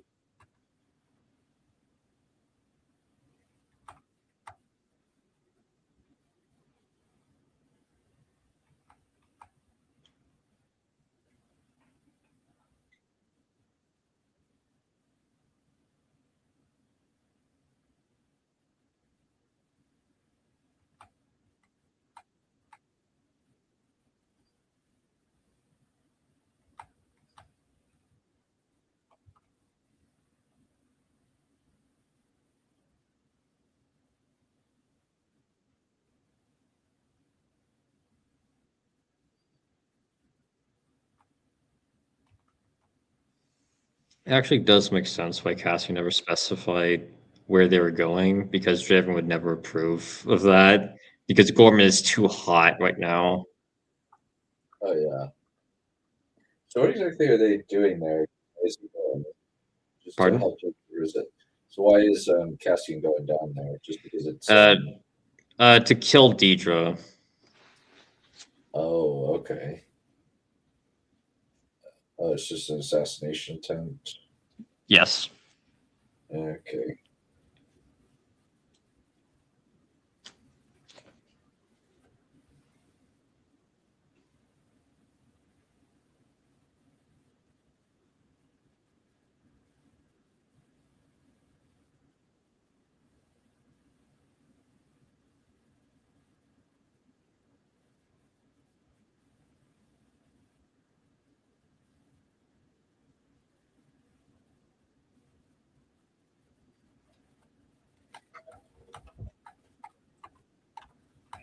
I like how they're asking questions like this, very specific details that they would obviously talk about if you're actually in this predicament.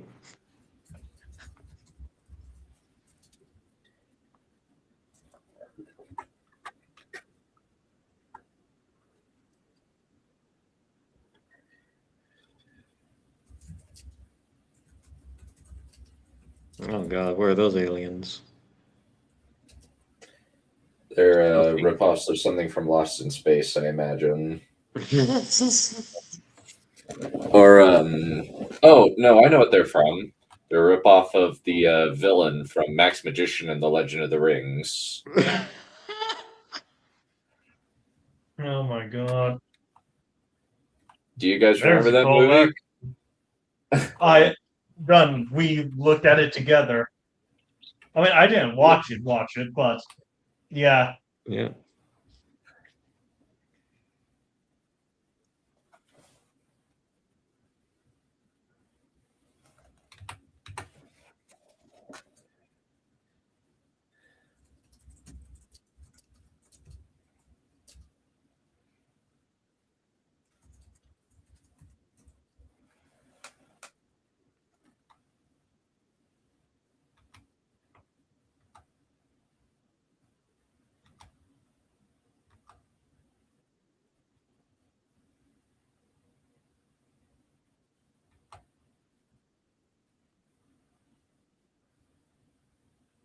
Do you know the way? Do you know the way? Bellhop coming in clutch. Mm-hmm.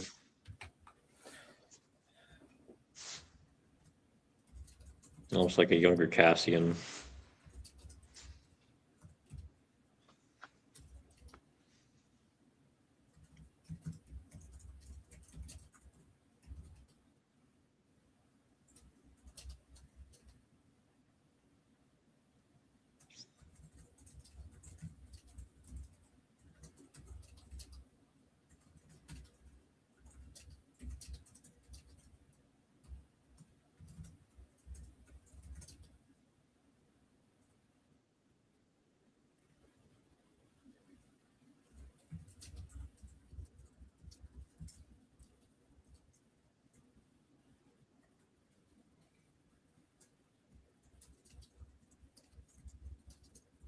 Damn, Roma got another girlfriend.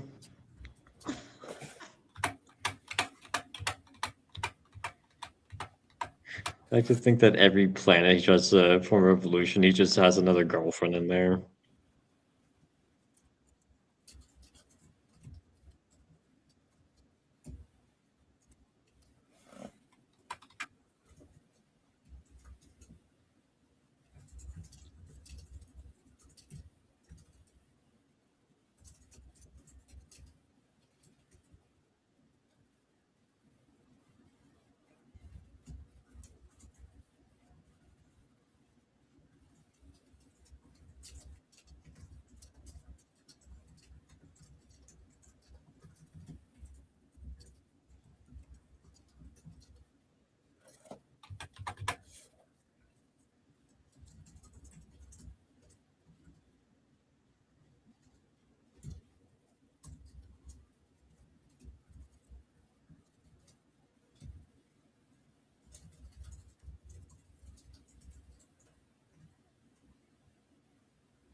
Yeah, I was thinking about assassinating her right then and there, but didn't realize your people communicating.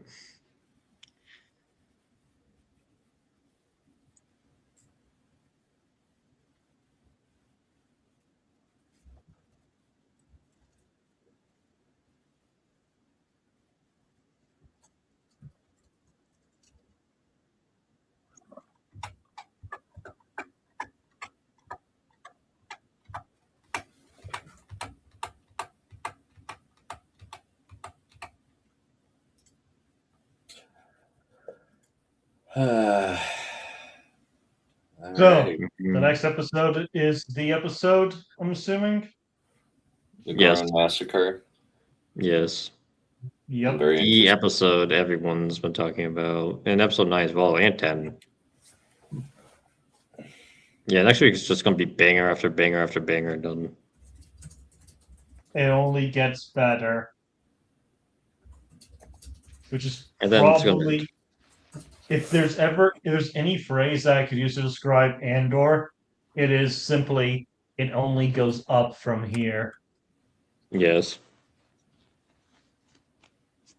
I agree. Which is really, really sad considering the How rare current that state of is. Star Wars. Yeah. Or just the current How state of rare media that in is. general. Like the current state of Oh, media yeah. in general. Like Arcane Season 2. Shut the fuck up. How dare you? Mhm.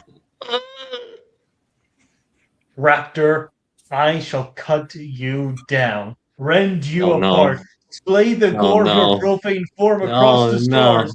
I will grind you down until the very sparks cry for mercy. My hand shall relish ending you here and now. Look, all I did was just say a dirty word. I didn't know what I was getting in for. By the way, Raptor, let me know when you get to that. I want to see your reaction to. I want. Wait, What? Ultra Kill. Oh. When am I gonna play it? When are you gonna do that, man? I have Wait, can final you hear exams me? are coming up, so yeah, I can hear you now. Wiz? Ah. Yeah, can you hear me? I can hear you.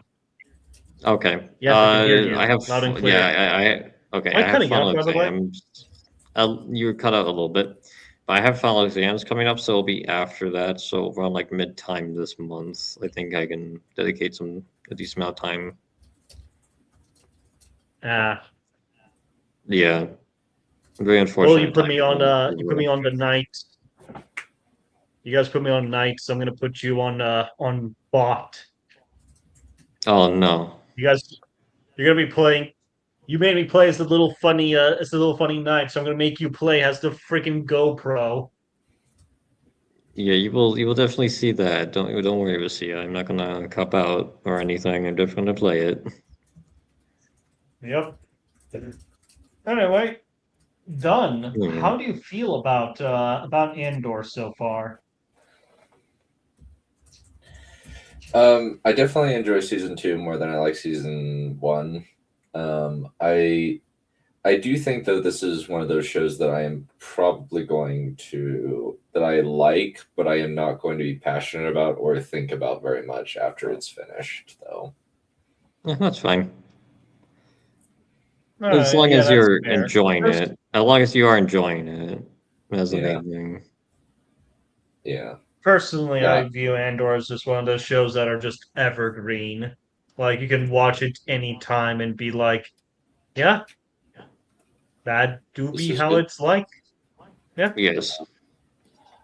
Honestly, like kind of I prefer watching stuff like Breaking Bad over and over. That's fair. Breaking Like Bad. I'm rewatching it. Yeah. Like I actually do prefer Breaking Bad a little bit more than Andor, but it's not a wide margin. Yeah. And I even You enjoyed say that, and then I actually watched the first episode of Breaking Bad, and Mhm.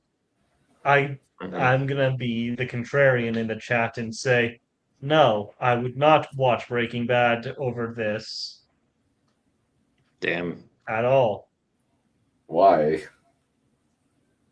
It just He thinks doesn't it's work boring. for me. Yeah, It's it doesn't. Breaking Bad is hilarious. Breaking Bad is hilarious. It's one of the best Yeah. comedy shows I've ever watched. I gave the first episode a try, and it just didn't do it for me. It's just like, I just felt like, okay, why do I want to watch the story of this guy who literally has nothing going for him in his life, and he's basically just at a dead end, and now he has lung cancer, and oh, he's resorting to drugs now. So now he's working with the underbelly, and so it's just gonna be an ugly show. Like visually Well, speaking, I think the show looks ugly. And I don't mean uh, Yeah, ugly in the sense that it was poorly done. I mean the things that it's like portraying this and person. depicting is just ugly. yeah. So that's I'm awesome. That's why it's awesome. Well, yeah, mostly how it executes its premise, its character development, its theme, and But interweaves it with, yeah. also like it's just contemporary. It's just I contemporary fiction, disagree. and Mm, that doesn't resonate with me at all. a lot of it boils down to the fact that he's just some guy who's lost all of his agency, and he has a very small amount of time to regain it. That's ultimately what Breaking Bad is, like essentially the vices of ambition is ultimately what Yeah, Breaking but Bad is, and ultimately how one would prioritize their own self worth to such an extent that they're willing to give up everything for it, including people that he actually cares about, okay, which makes but him a very complex I character wanted to because ask this: how's this contradictory to the fact that I said that it's contemporary, so it doesn't do anything for me? well, the reason why it's contradictory is because it's more of a universal thing that I think everybody can at least understand to some capacity. It's not contemporary in the sense that it's very like it's only going to be like here for like an X amount of time, and then it's just going to become redundant. Is what I'm saying, because it does appeal to more universal themes of corruption and ultimately explains like why people, despite knowing right from wrong, choose to do wrong. Yeah, but its trappings is literally something I can see when I go outside. Well, Yeah, this is that about is why. that's yeah. Well, I don't think he's explaining why it's bad. It's just explaining why he's just not a fan of it. It's just, yeah, it just doesn't do anything to me on a visual level. I look at that and I just think, yeah, Why do the that's a visuals classroom. matter that Yeah, much? that's what people look like. Yeah, that's what a suburban area is like. Yeah, that's what a truck out in the middle of the desert cooking up cocaine or meth looks like. Well, I think the grounded appeal to it, it does resonate with a lot of people because of its setting and because of the fact that the stakes are easily established. So it's not a sense where like people have like these restrictive rules or like these artificially made up rules in order to generate stakes. So it's a lot easier for people to connect with. Not to say it's impossible for people to connect with other pieces of media, but I'm explaining why it's a lot easier for people to digest something like Breaking Bad than even like Andor. Well, actually, I would say that Breaking Bad works because it's an incredibly good character piece, as well as has really Well, good yeah, I'm character. mostly talking about like just the setting and the reason why it's very grounded and why people are more drawn to very grounded shows. But I love Very Breaking grounded. Bad overall. Raptor. Yeah, Raptor is it taking has some place slight. within our modern era. No, Yeah, it's not. It's I taking would be place a in the it would 2010s. be it's it it. would be incredible for a show to take place in the contemporary world and not feel grounded. Uh, You say that, but there's I can think of quite a few shows that take place in our contemporary era, like Blacklist, for example, that does not feel grounded at all. Same with kind of similar Well, with what's it? Let me think. with the good place Uh, count, kind of. It's a little like everything kind of looks one day on the surface, even though we know like what kind of realms they're in. Yeah, but But that's not the contemporary world. That is a fictional yeah, hell yeah, I'm versus aware, like but everything looks literally very our modern generic. everyday life that we live whenever we go Yeah. outside our homes. Hmm. That's boring to me. The real world is incredibly boring to me. I don't watch fiction to see the real world. I want to Okay, so escape to you somewhere probably else. yeah, so you probably apply that That's same why I don't. rationale. You're probably same apply the same rationale to like Better Call Saul, True Detective, and Fargo, then right? Because Yeah, those are I mean, yeah, yeah. sure. These are all incredible pieces of fiction, but would I watch it? Do I like it? I mean, I could like it, but I wouldn't. I don't know if I would even watch it. That's unfortunate, but I mean, I would probably give Better Call Saul a try at some point because, Saul Goodman has, it's he's a funny guy. He's a very yeah, I funny think guy. I like yeah, like I think just you might like a bit Better of Call some Saul a humor bit. in there, but Yeah, it's Better yeah, Call but Saul is not Breaking as Bad interesting as feels Breaking like Bad until the latter half of the show, in all honesty. But the first yeah, half, I think, I really Breaking like. Bad feels dreary. It feels dreary and depressing and just overall not a very fun time. Like it's not meant to be enjoyable. It's meant to explore something that's very, very dark. And Well, it's just like to me that that in just would be too well, much. that in of itself is very enjoyable because it's very interesting to see. It's like a life like most people watching are not a part of, like being in the underbelly of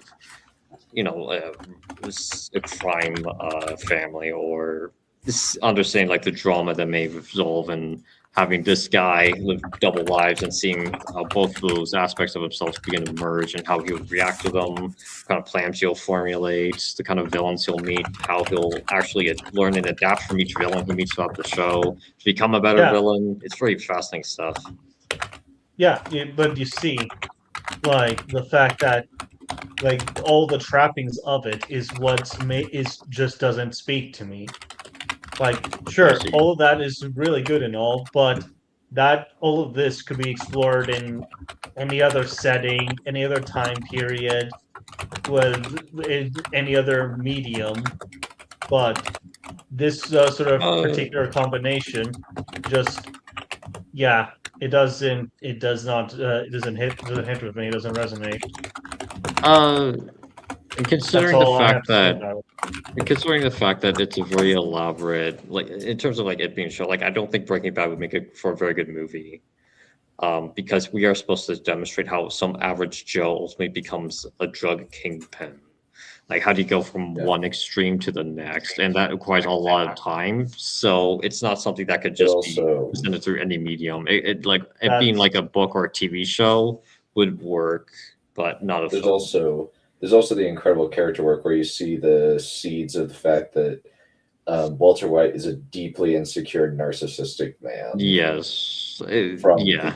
the get go, And and it's so funny too because so many people who unironically support Walter White essentially believes all I the lies he says in terms of his justification, because I his should not have justifications are said really well any thought other out. medium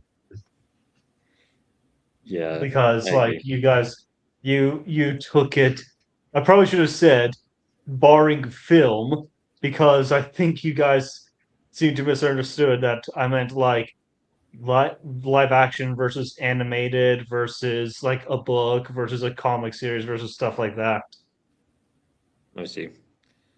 Uh, I think in tone it would be different if it was animated, because not to say you can't explore dark themes through animated uh environment. However, there's usually like a level of absurdism that's a bit more extreme compared to live action when it comes to animation, because you're trying to lean into the advantages of an animated medium as opposed to a more grounded one.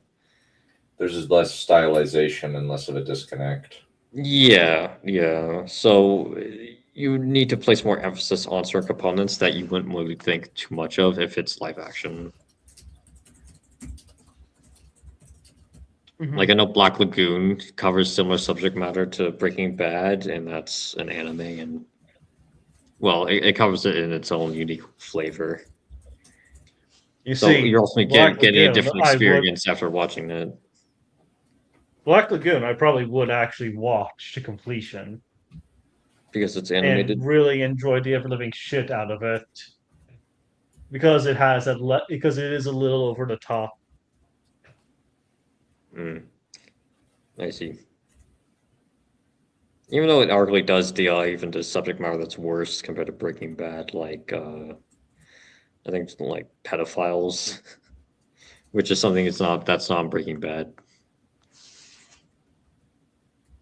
Fine, hey, as long as the show's conclusion is pedophiles deserve an 8 gauge to the face, then I mean, all is good. yeah, but ultimately, like the show is sophisticated enough for it not to like preach at the top of its lungs. Everything that's showcasing on screen is bad. It's very obvious what's going on is bad, and it ultimately explores the consequences of a lot of these characters' actions. How one character leading into their vices in turn robs someone else of their agency, which in turn prompts them to lean into their vices. You see this with Skylar White, Marie, Hank Schrader, Jesse Pinkman, and Walter himself, of course. It's this fascinating cascade of cause and effect that's brilliantly interwoven with its overarching theme. And of course, we have Mike, who was on, the more judicial side of Albuquerque for most of his life. He was well, not Albuquerque. He was a police officer. Yeah. He's not I interested. You understand can that stop Breaking preaching Bad to him. is a very, very complicated, very deep and intricate TV show. Explores It a is lot of higher quality complicated than themes and anything ideas. that any of it. That's more higher quality than anything than we will ever produce in our lifetimes, in all likelihood. Yes. But it's just not for me. That's fair. Yeah. That's it. That's the conclusion. It's poor takeaway. Yeah, like I for can me, appreciate I its kind of. quality, Mhm. but I'm not. I don't feel like I could ever watch it. Oh well. I think I do have I might not even have the patience for it. I'm a freaking ADHD laden freaking zoomer. I think I might have a similar mindset when it comes to certain anime. Like if I heard like a long-term anime is like, oh, eventually gets good by like a few seasons in, I'm never gonna watch an anime for my entire life. I'd rather watch something that's more short and good from beginning to end. Like I'm never gonna watch One Piece, even though I heard that was good. Look. Like, If you have to say it gets good at this season, that means the show is not good. its foundation is not good. But it can still end up being good. It's possible, but it's just unlikely. And I'd rather just spend my time watching something else I know is good from beginning to end. Yeah, I've never. See, to me, it's I've only mid. ever watched. It's not good. It's just mid because you have to grind through a whole bunch of seasons until you finally get to the good stuff. In which case, you've already wasted so much time getting to it that you probably could have just watched something else that was just good from the outset. I agree. Yeah. The only anime that I have watched from beginning to end is Yu-Gi-Oh! And the Count of Monte Cristo anime, since that was only about... They made an anime on Counting Monte Cristo? Yeah, we reacted to it live. It's only about 23 watched all of something. Yu-Gi-Oh? Yes. Holy crap, man. Oh no. Bro did not miss a single episode. How many episodes are in Yu-Gi-Oh? So Okay, let me see. So Yu-Gi-Oh episode count. Okay, so there are over 1,000 episodes of the original Yu-Gi-Oh! Duel Monsters. Mm-hmm. Okay, well, actually, okay, so there's a total. So there's Yu-Gi-Oh! Duel Monsters, which is 224 episodes, plus another 12 for Capsule Monsters, 180 for Yu-Gi-Oh! GX, 154 for Yu-Gi-Oh! 5Ds, 146 for Zexal, 148 for Arc 5, and 120 for Yu-Gi-Oh! Brains. I And I've see. watched every single one of them that was dubbed. Bruh. That's sad. That's a lot. That's a whole lot of. That's a lot of Yu-Gi-Oh! To watch, man. I think I that's will- too much for one. That's too much for Yeah. one lifetime. And I will actually periodically rewatch duels. No, that's actually Fair. kind of interesting because sometimes, well, at least for the episode we're about to watch of Andor season 2, episode 8, I will just periodically no, I just want to watch something really good, and then I'll watch the Gourmet Massacre play out again, or like episode 9, or if I want to watch, like I did the same thing with Better Call Saul in regards to Chicanery, or like Ozymandias or Breaking Bad. When an episode is just so good in of its own right, I just want to watch it in isolation.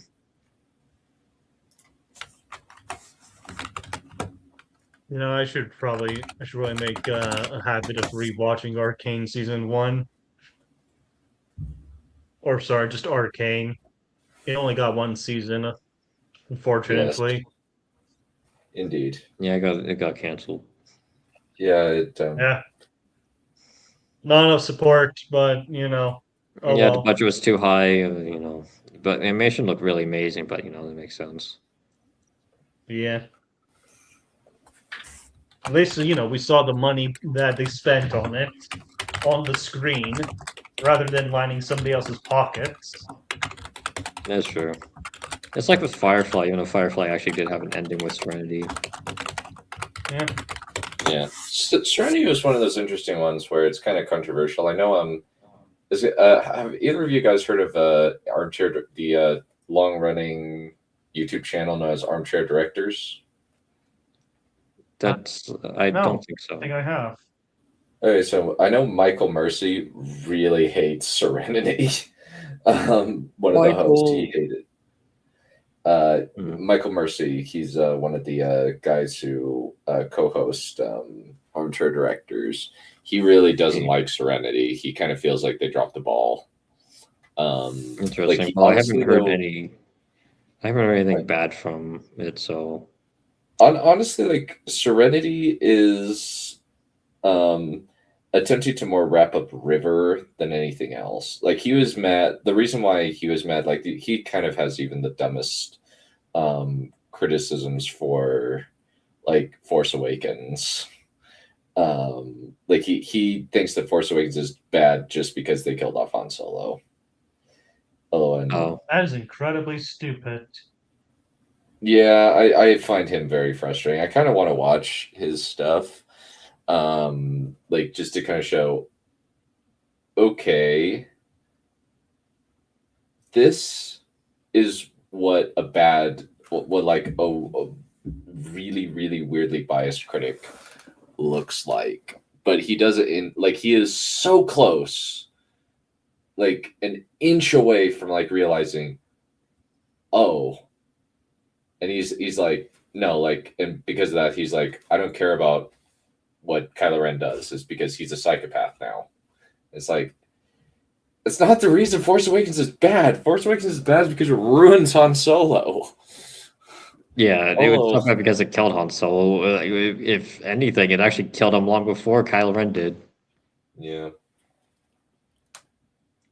And that's saying something because Return of the Jedi doesn't give him a lot of It assassinates him pretty. It neuters him pretty bad. Yeah, I wouldn't say a character assassinates him. He neuters him. He feels like a different guy whenever he's on Endor. He's way too jovial and like upbeat. And it's like, when were you like this? Yeah, Like, it's very not much like why are you you were like frozen, this? like you were with the carbonite for like at least like a few years. So it's not like the passage of time would have changed your personality since we last saw you. You would still be the same grouchy, like highly skeptical old Irascible man. Cynical person. guy that we remember. Yeah, and now he's Yeah, just acting like, he'd oh, still be the everything's. same old scumbag, the same scoundrel. Yeah, especially since he knows how serious and dire his mission is. Like, that'll put a lot of stress on him. So if anything, he would probably be even more serious than we've seen him prior. But no, like he's just treating everything like it's a joke because Harrison Ford views all this as a joke. Oh yeah. But Like also, he you begged know, George Lucas to kill him off at the end of Return of the Jedi, and then George Lucas was like, "No, Return of the Jedi needs to have a good ending." well, it's more like George Lucas changed his mind about the ending Like, Yeah. yeah, like he was going because there through Honestly, was he should back have when he actually was. Yeah, I he think it should have was killed Han. He honestly should have killed Han. Yeah, I like even though yeah, I don't think he was divorced yet, he was going through that behind the curtains, and so he just wants something like absurdly upbeat as a result, and that's why the Ewoks were. He made a final decision on the Ewoks. I know initially they were supposed to be Wookiees, which would have been better for cost reasons. They just went for the Ewoks, but I don't fully understand. I don't fully think I really buy that rationale, especially since he said like, "Oh, we couldn't find enough people that are tall enough for our actors." Like, just go to like a baseball game and hire a bunch of guys there, Yeah. like a basketball basketball game. team. Well, both Yeah. apply. Both Yeah, are on average are or pretty tall, but basketball are use pretty this good. little yeah, or use this nifty little invention that we've had since like time immemorial called stilts. Yeah. Well, like you could probably have some in the background, very far, kind of blurry. Yeah. Bottom I think line is also Ewoks weren't the last resort. Like he there were also other doesn't get he options. doesn't he's also a boomer who likes who sympathizes way too much with the Viet Cong.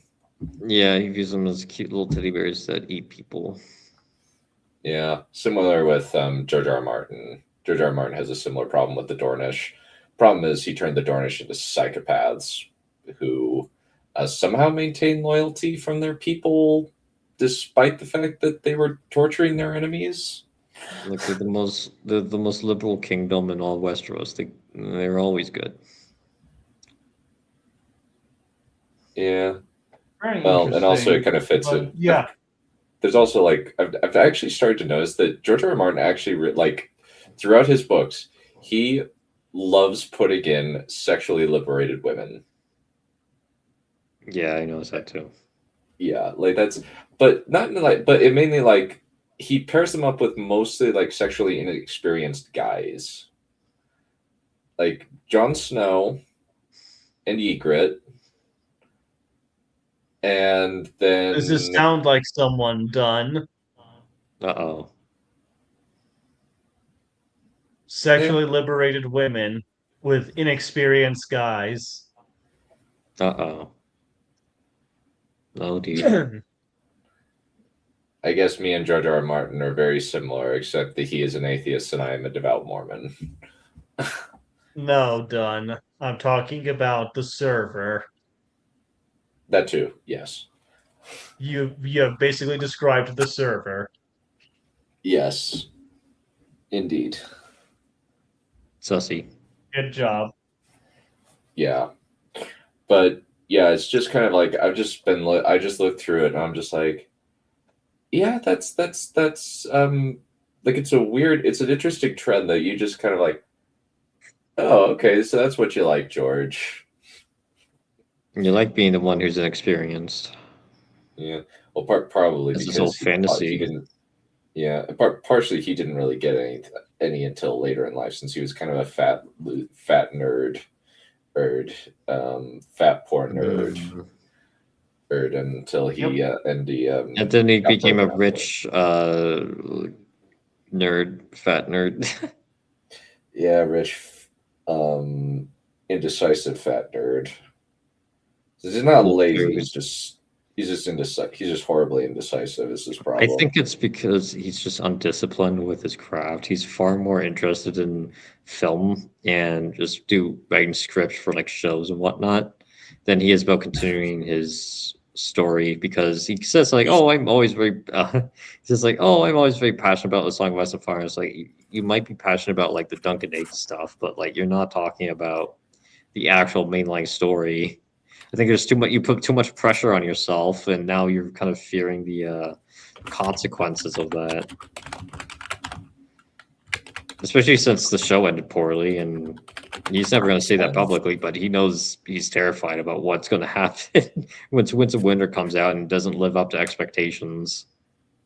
Well, I think the problem is that George has written thousands and thousands of pages, and he's just rewriting them over and over and over again because he's a perfectionist. But he doesn't understand that just release it. You are in a quagmire of your own making. Well, I think is that like he's expanded the world, time... so he's expanded the world way too far, and he needs to start condensing plot lines and killing characters. Yeah. Which is funny enough what Game of Thrones is known for, but he needs to kill more of them because he introduced too many. Yeah. Like, it's the reason why Preston Jacobs is doing his own, like, fan fiction. Like, just writing it. And, like, admittedly, he's like, yeah, like, this is horrendously difficult doing this. Yeah. So I will say Preston Jacobs, probably out of everybody on the internet, probably understands George R. R. Martin better than most people. He does have apophenia, though. Like he reads dick and vagina metaphors into pretty much everything in the George writes. Oh dear. Yeah, it's kind of like, do you have apophenia and Freud on the brain or something?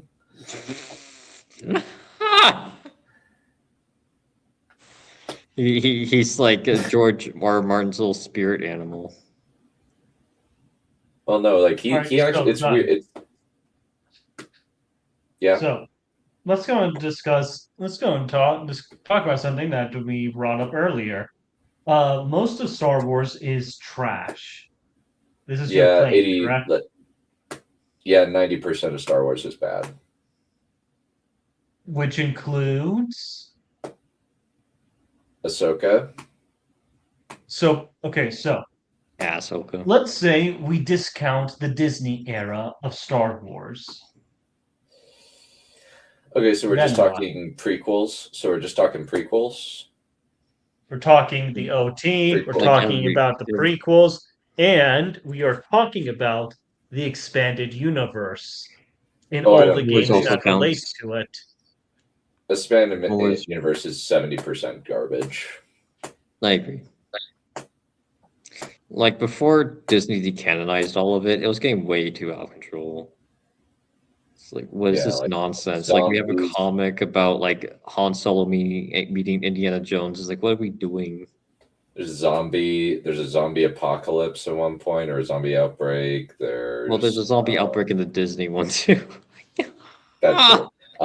There's the Yuzong Vong, which sucks. Yuzong Vong is interesting, but the Chub.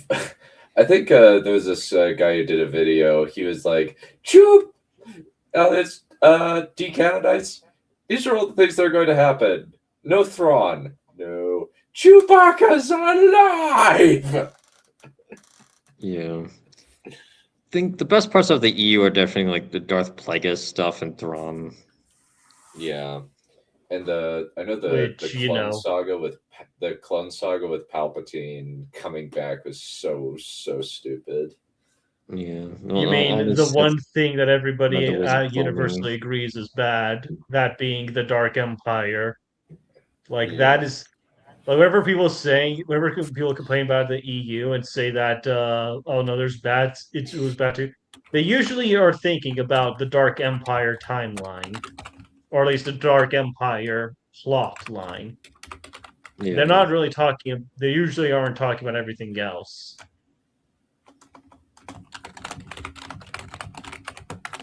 But I do have to ask though. Done. Have you read the stuff that you are referring to?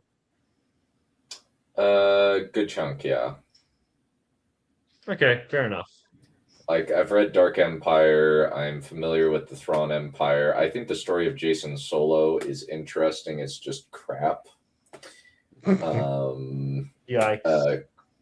It's just very, very badly executed. It's better than Disney, but I'm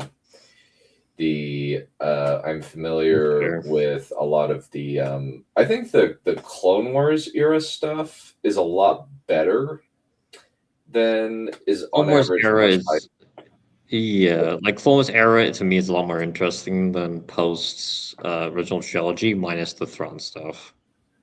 Yeah, since Yeah. basically since they're much more, they have to be a lot more grounded. Yeah, the stakes are a lot more the- tangible now. Yeah, like both sides are roughly of the same power scaling. Yeah, it was the part of the Clone Wars multimedia project. Yeah.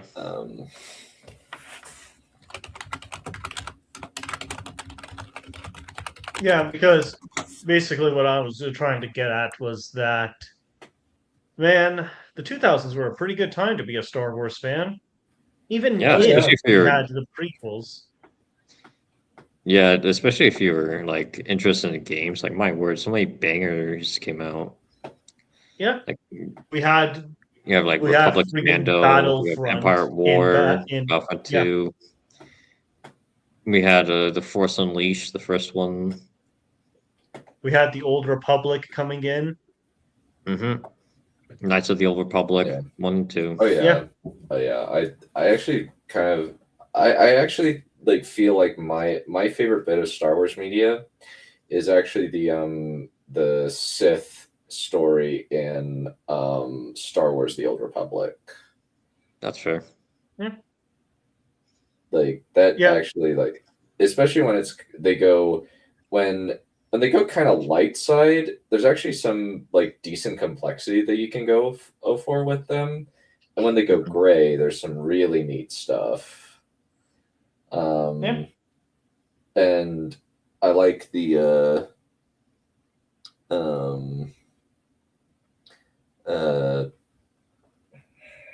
what was it? I'll summarize my thoughts on Star Wars like this. What I've grown to understand about Star Wars and about Warhammer 40,000 is that I don't hate those settings. I don't hate the premises. I just hate what bad writers have done with it. What Problem is the original shitty creator's hack a bad jobs. writer. Huh? Problem is the original creator's a bad writer. Well, I mean, George Lucas messed up the prequels, yeah. Yeah. But there was also nobody over there to tell him no or rein him in, which, Yeah. oh well. Yeah. But he did create like an awesome universe and setting for all sorts of people to take advantage of, and they did, which is why I don't hate Star Wars, because there's a lot of cool shit in there that you could do and that they did do. And frankly, I mean, to me, the Disney era of Star Wars has just been completely cataclysmic. It's been a complete and utter farce and disaster of the highest order. Because to me, this shouldn't be possible. You shouldn't be able to fuck up this greatly or this badly. And Andor shouldn't be an anomaly. It should be the norm. Yeah. But it isn't. Yeah. Like this was the expectation. This was the standard. Like the prequels being bad was unusual. Sure, that there's more bad Star Wars movies than good, but again, you go back to where we started, and now you compare it to where we're at. We started off with the single greatest science fantasy franchise ever established on the face of the planet, one of the biggest ones out there, and now It's Probably the basically biggest. nothing. Huh? Yeah. I mean, obviously barring Star Trek, but Star Trek is more hard sci-fi than Star Wars is. A So, bit more, yeah. Star Wars has So more broad appeal, but then there's Star also, Trek is arguably worse now than Star Wars. oh yeah, I yeah, think that they the completely fucked it up. They completely failed to understand what made Star Trek so special in the first place. It was an intellectual property. I don't mean that in the IP sense. I mean it was intellectual, Yeah. yeah. and now I think they completely flubbed it. They lobotomized it. Yeah, which is why I said I don't think you hate Star Wars done. I think you just hate the Disney era of Star Wars. I'd say he still hates most of Star Wars, even before Disney. I think I mean, I, I would honestly say that what's its bucket uh that Star Trek has a higher amount of good quality to bad quality stuff by comparison to Star Wars. Yeah, mostly because there's more of Star Wars compared to Star Trek. with Star Yeah. Trek, I imagine that the reason why was because the creator of the show was basically thinking on a higher end, and he was trying to explore ideas and philosophical concepts rather than simply just wanting to tell a simple story in space. Not that there is anything wrong with that, but I have a feeling. What was the name of the creator of Star Trek again? Gene Roddenberry. Yeah, I imagine that his influence deep and of course the fandom. I had a feeling that they had a tighter grip on it than George did with Star Wars. And to be fair, I think that the big reason why Star Wars took a dip in quality was the same exact reason that Indiana Jones Temple of Doom was not particularly good. It was because George Lucas was distracted with, His his divorce. divorce. Well, He was not the same man after that. I think I think with Temple of Doom, he was kind of in a more feel bad mood, and so he made a feel Yeah. bad movie because he was Yeah. pissed.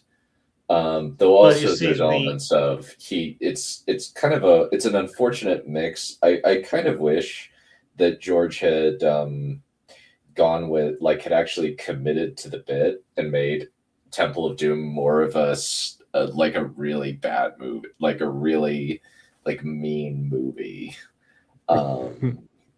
Like because there's so much like stupid kitty goofiness throughout. Yeah. but you understand what I'm getting at, though.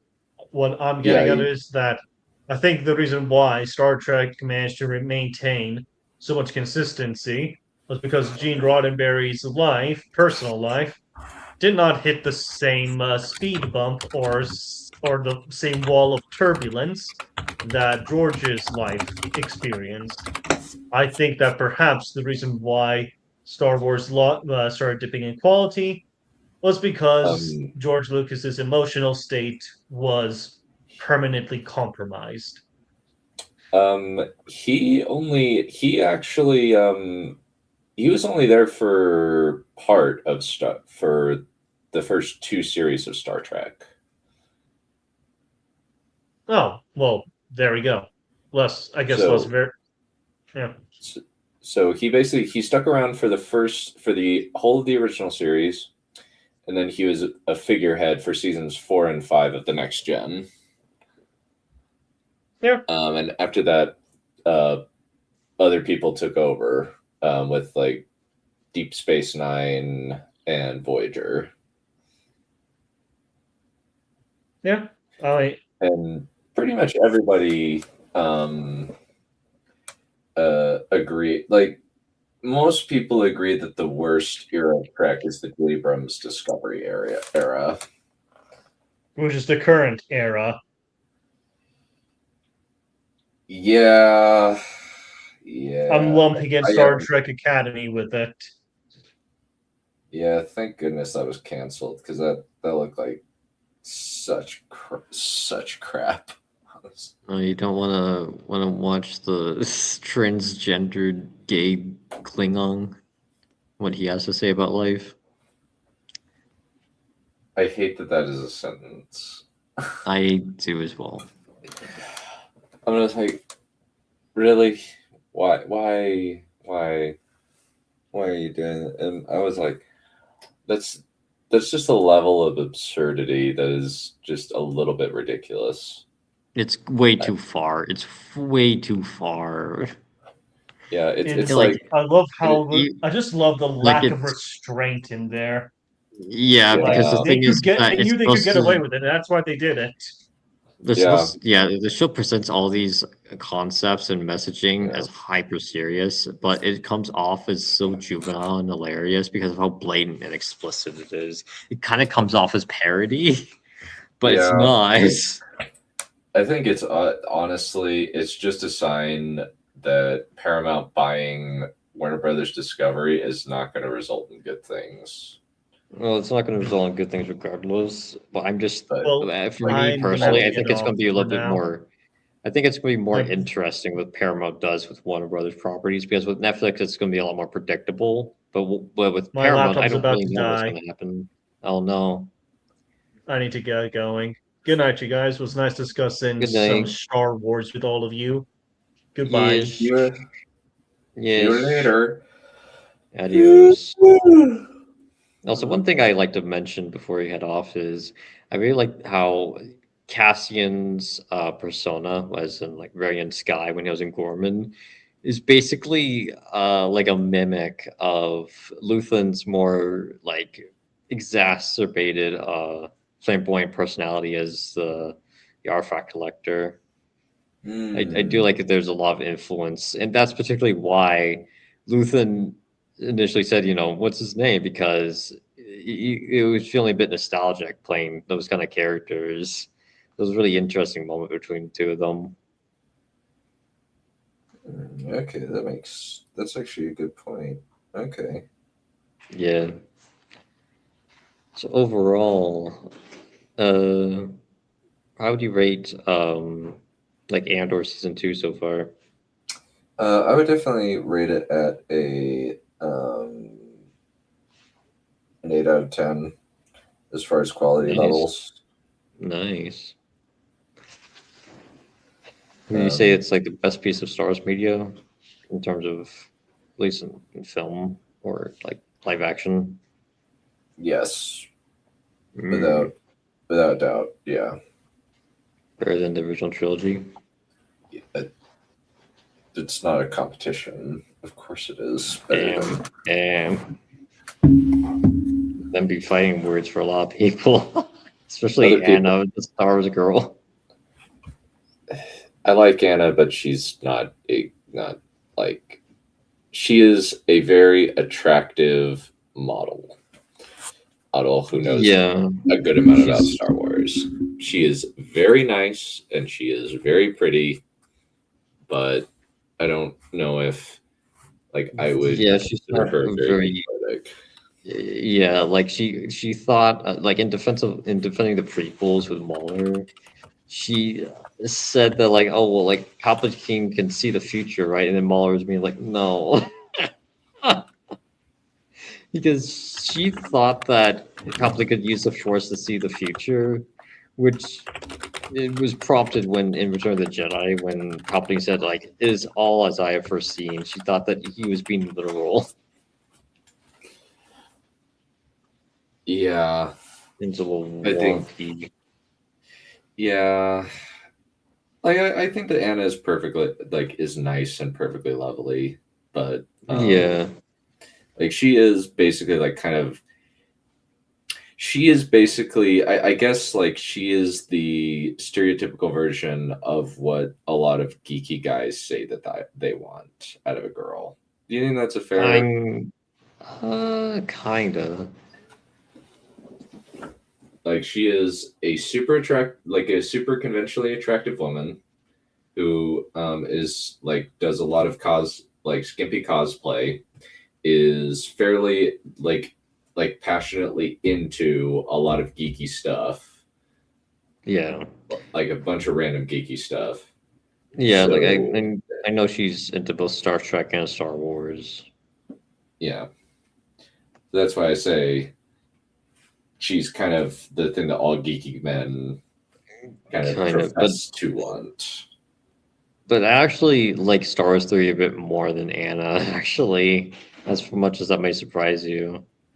Because I don't know if you knew this, but Star Wars 3 actually went through his redemption arc and said the last 6 episodes of Andor season 2 were great. Yeah. And overall he actually took back his statements concerning what he viewed about the sexual assault scene, because he was talking about like the Empire wanting to persecute Gorman and saying that, oh, the Empire just takes what they want, and then he in turn rationalized that and realized that, oh, that's like what happened in episode 3 was basically a microcosm of that.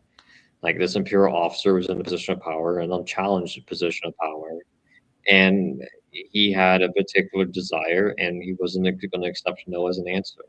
That's kind of what the Empire at large is doing to Gorman in a sense. So it is interesting to see him rationalize that. And I was like, yeah, but you picked that up. Good job. Looks at Anna, compared to Anna, who hated Andor all throughout, from season 1, episode 1 to season 2, episode 12. Mm. Criticism was just a lot more annoying to me.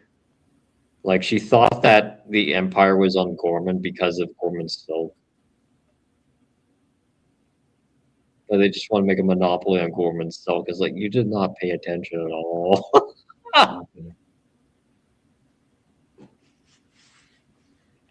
Yeah, it's very frustrating. Mm. So, would you say your favorite character is still Cyril? I actually, Luthen is my favorite. Yes, let's go. Luthen's my favorite as well. He's my favorite Star Wars character of all time. I love him. Yeah, Luthen is definitely the most complicated. Mm-hmm. Because he's the most like an Imperial, despite hating the Empire more than anyone else, which is really interesting. Like the biggest thing that pretty much like differentiates him and the Empire is his treatment of culture. The Empire wants to eradicate culture and erode it in service of their own imperial norms, but Luthen, on the other hand, treasures it. He views it as all these stories that deserve to have a voice, deserve to be lived on. It's very fascinating stuff.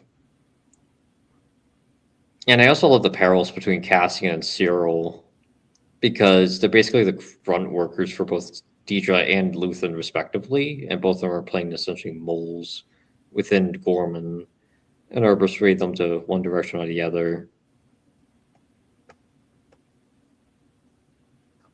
And throughout the various other parallels that they had, like their relationship with their mothers, how different they are. And I don't know if you knew this, Dunn, but in the background for like a lot of Marva scenes and Edie scenes, for Marva, a lot of her plants that she's watering is very wild. Like she allows all of them to grow as like strong and tall as they want. Like she doesn't.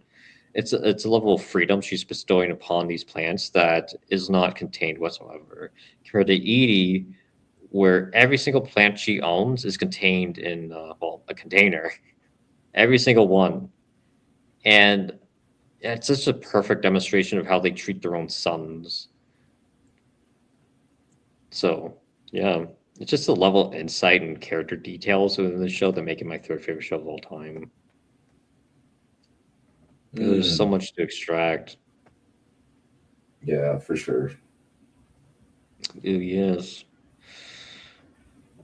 Yeah, I'm looking forward to see your reaction to probably the best Star Wars we're ever going to get. Yeah, pretty much. Like Andor, I view as like in the same category as Lord of the Rings, not in terms of quality, but in terms of it being just a lightning in a bottle. Like you will never get something like this ever again. Like the fact that it happened at all is a miracle in and of itself. considering the environment in which it was facilitated in.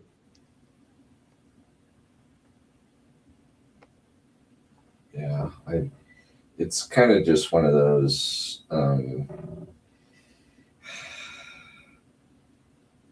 I just wish that I kind of want to a what is it?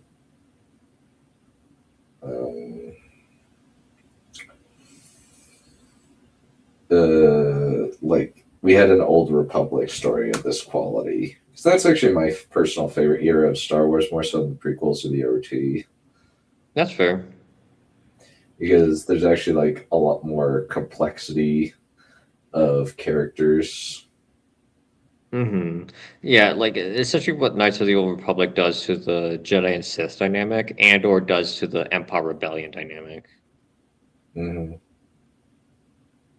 There's that level of nuance, which has unfortunately been in very short supply in Star Wars. It likes to dance around it, but it never fully commits. Like we see outlets here and there that demonstrate like its true potential, but it overall it's never fully committed Yeah. in terms of mainline stories, especially.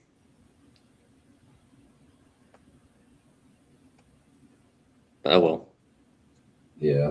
I think also like just the like having like an interesting gray Sith character would be really fascinating. Like for me, like when I'm watching the Knights of the Old Republic series, either the Emperor's Wrath the Emperor's Wrath is a when it transitions into the next era where he's actually fighting against the Emperor he used to serve. That's actually really fascinating, like as a dynamic.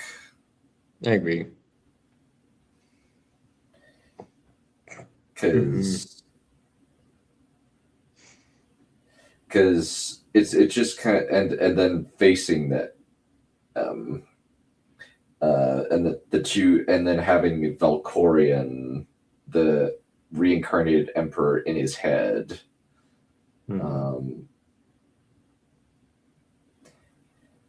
That's just such good drama.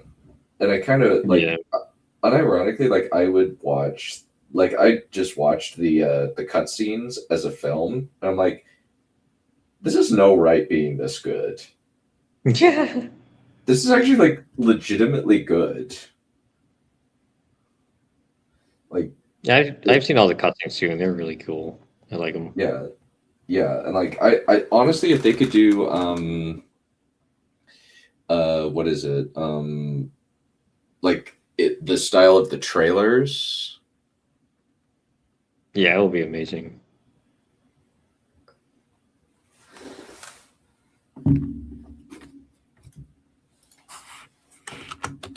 Do you know what I really want in a Star Wars story?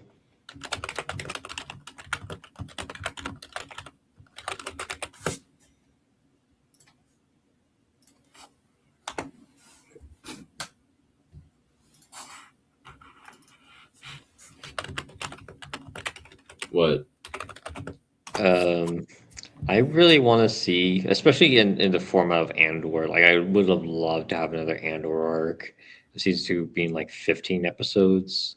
Have like an arc in between, like episode 6 and 7, where explore some neo separatists and how the Empire is oppressing them, and having their own unique perspectives on Count Dooku and how that clashes with another faction, perhaps.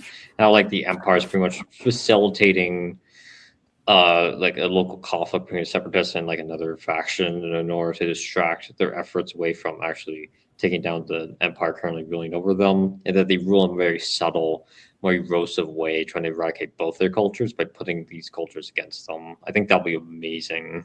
And it'll explore some bits about like the economics of Star Wars and provide some decent justification for why they're currently ruling over separatists and not just killing them or like explicitly like oppressing them because of like their equivalent of like Operation Paperclip. Because considering the separatists are comprised of some of the most intelligent people in the galaxy, the vast amount of experience and ingenuity. Makes sense that the Empire try to utilize them to some capacity. And watch the internal political turmoil within the separatist cell and how like Cassian and other rebel cells will reflect and react to it. Like that would be amazing. I would absolutely adore an arc like that.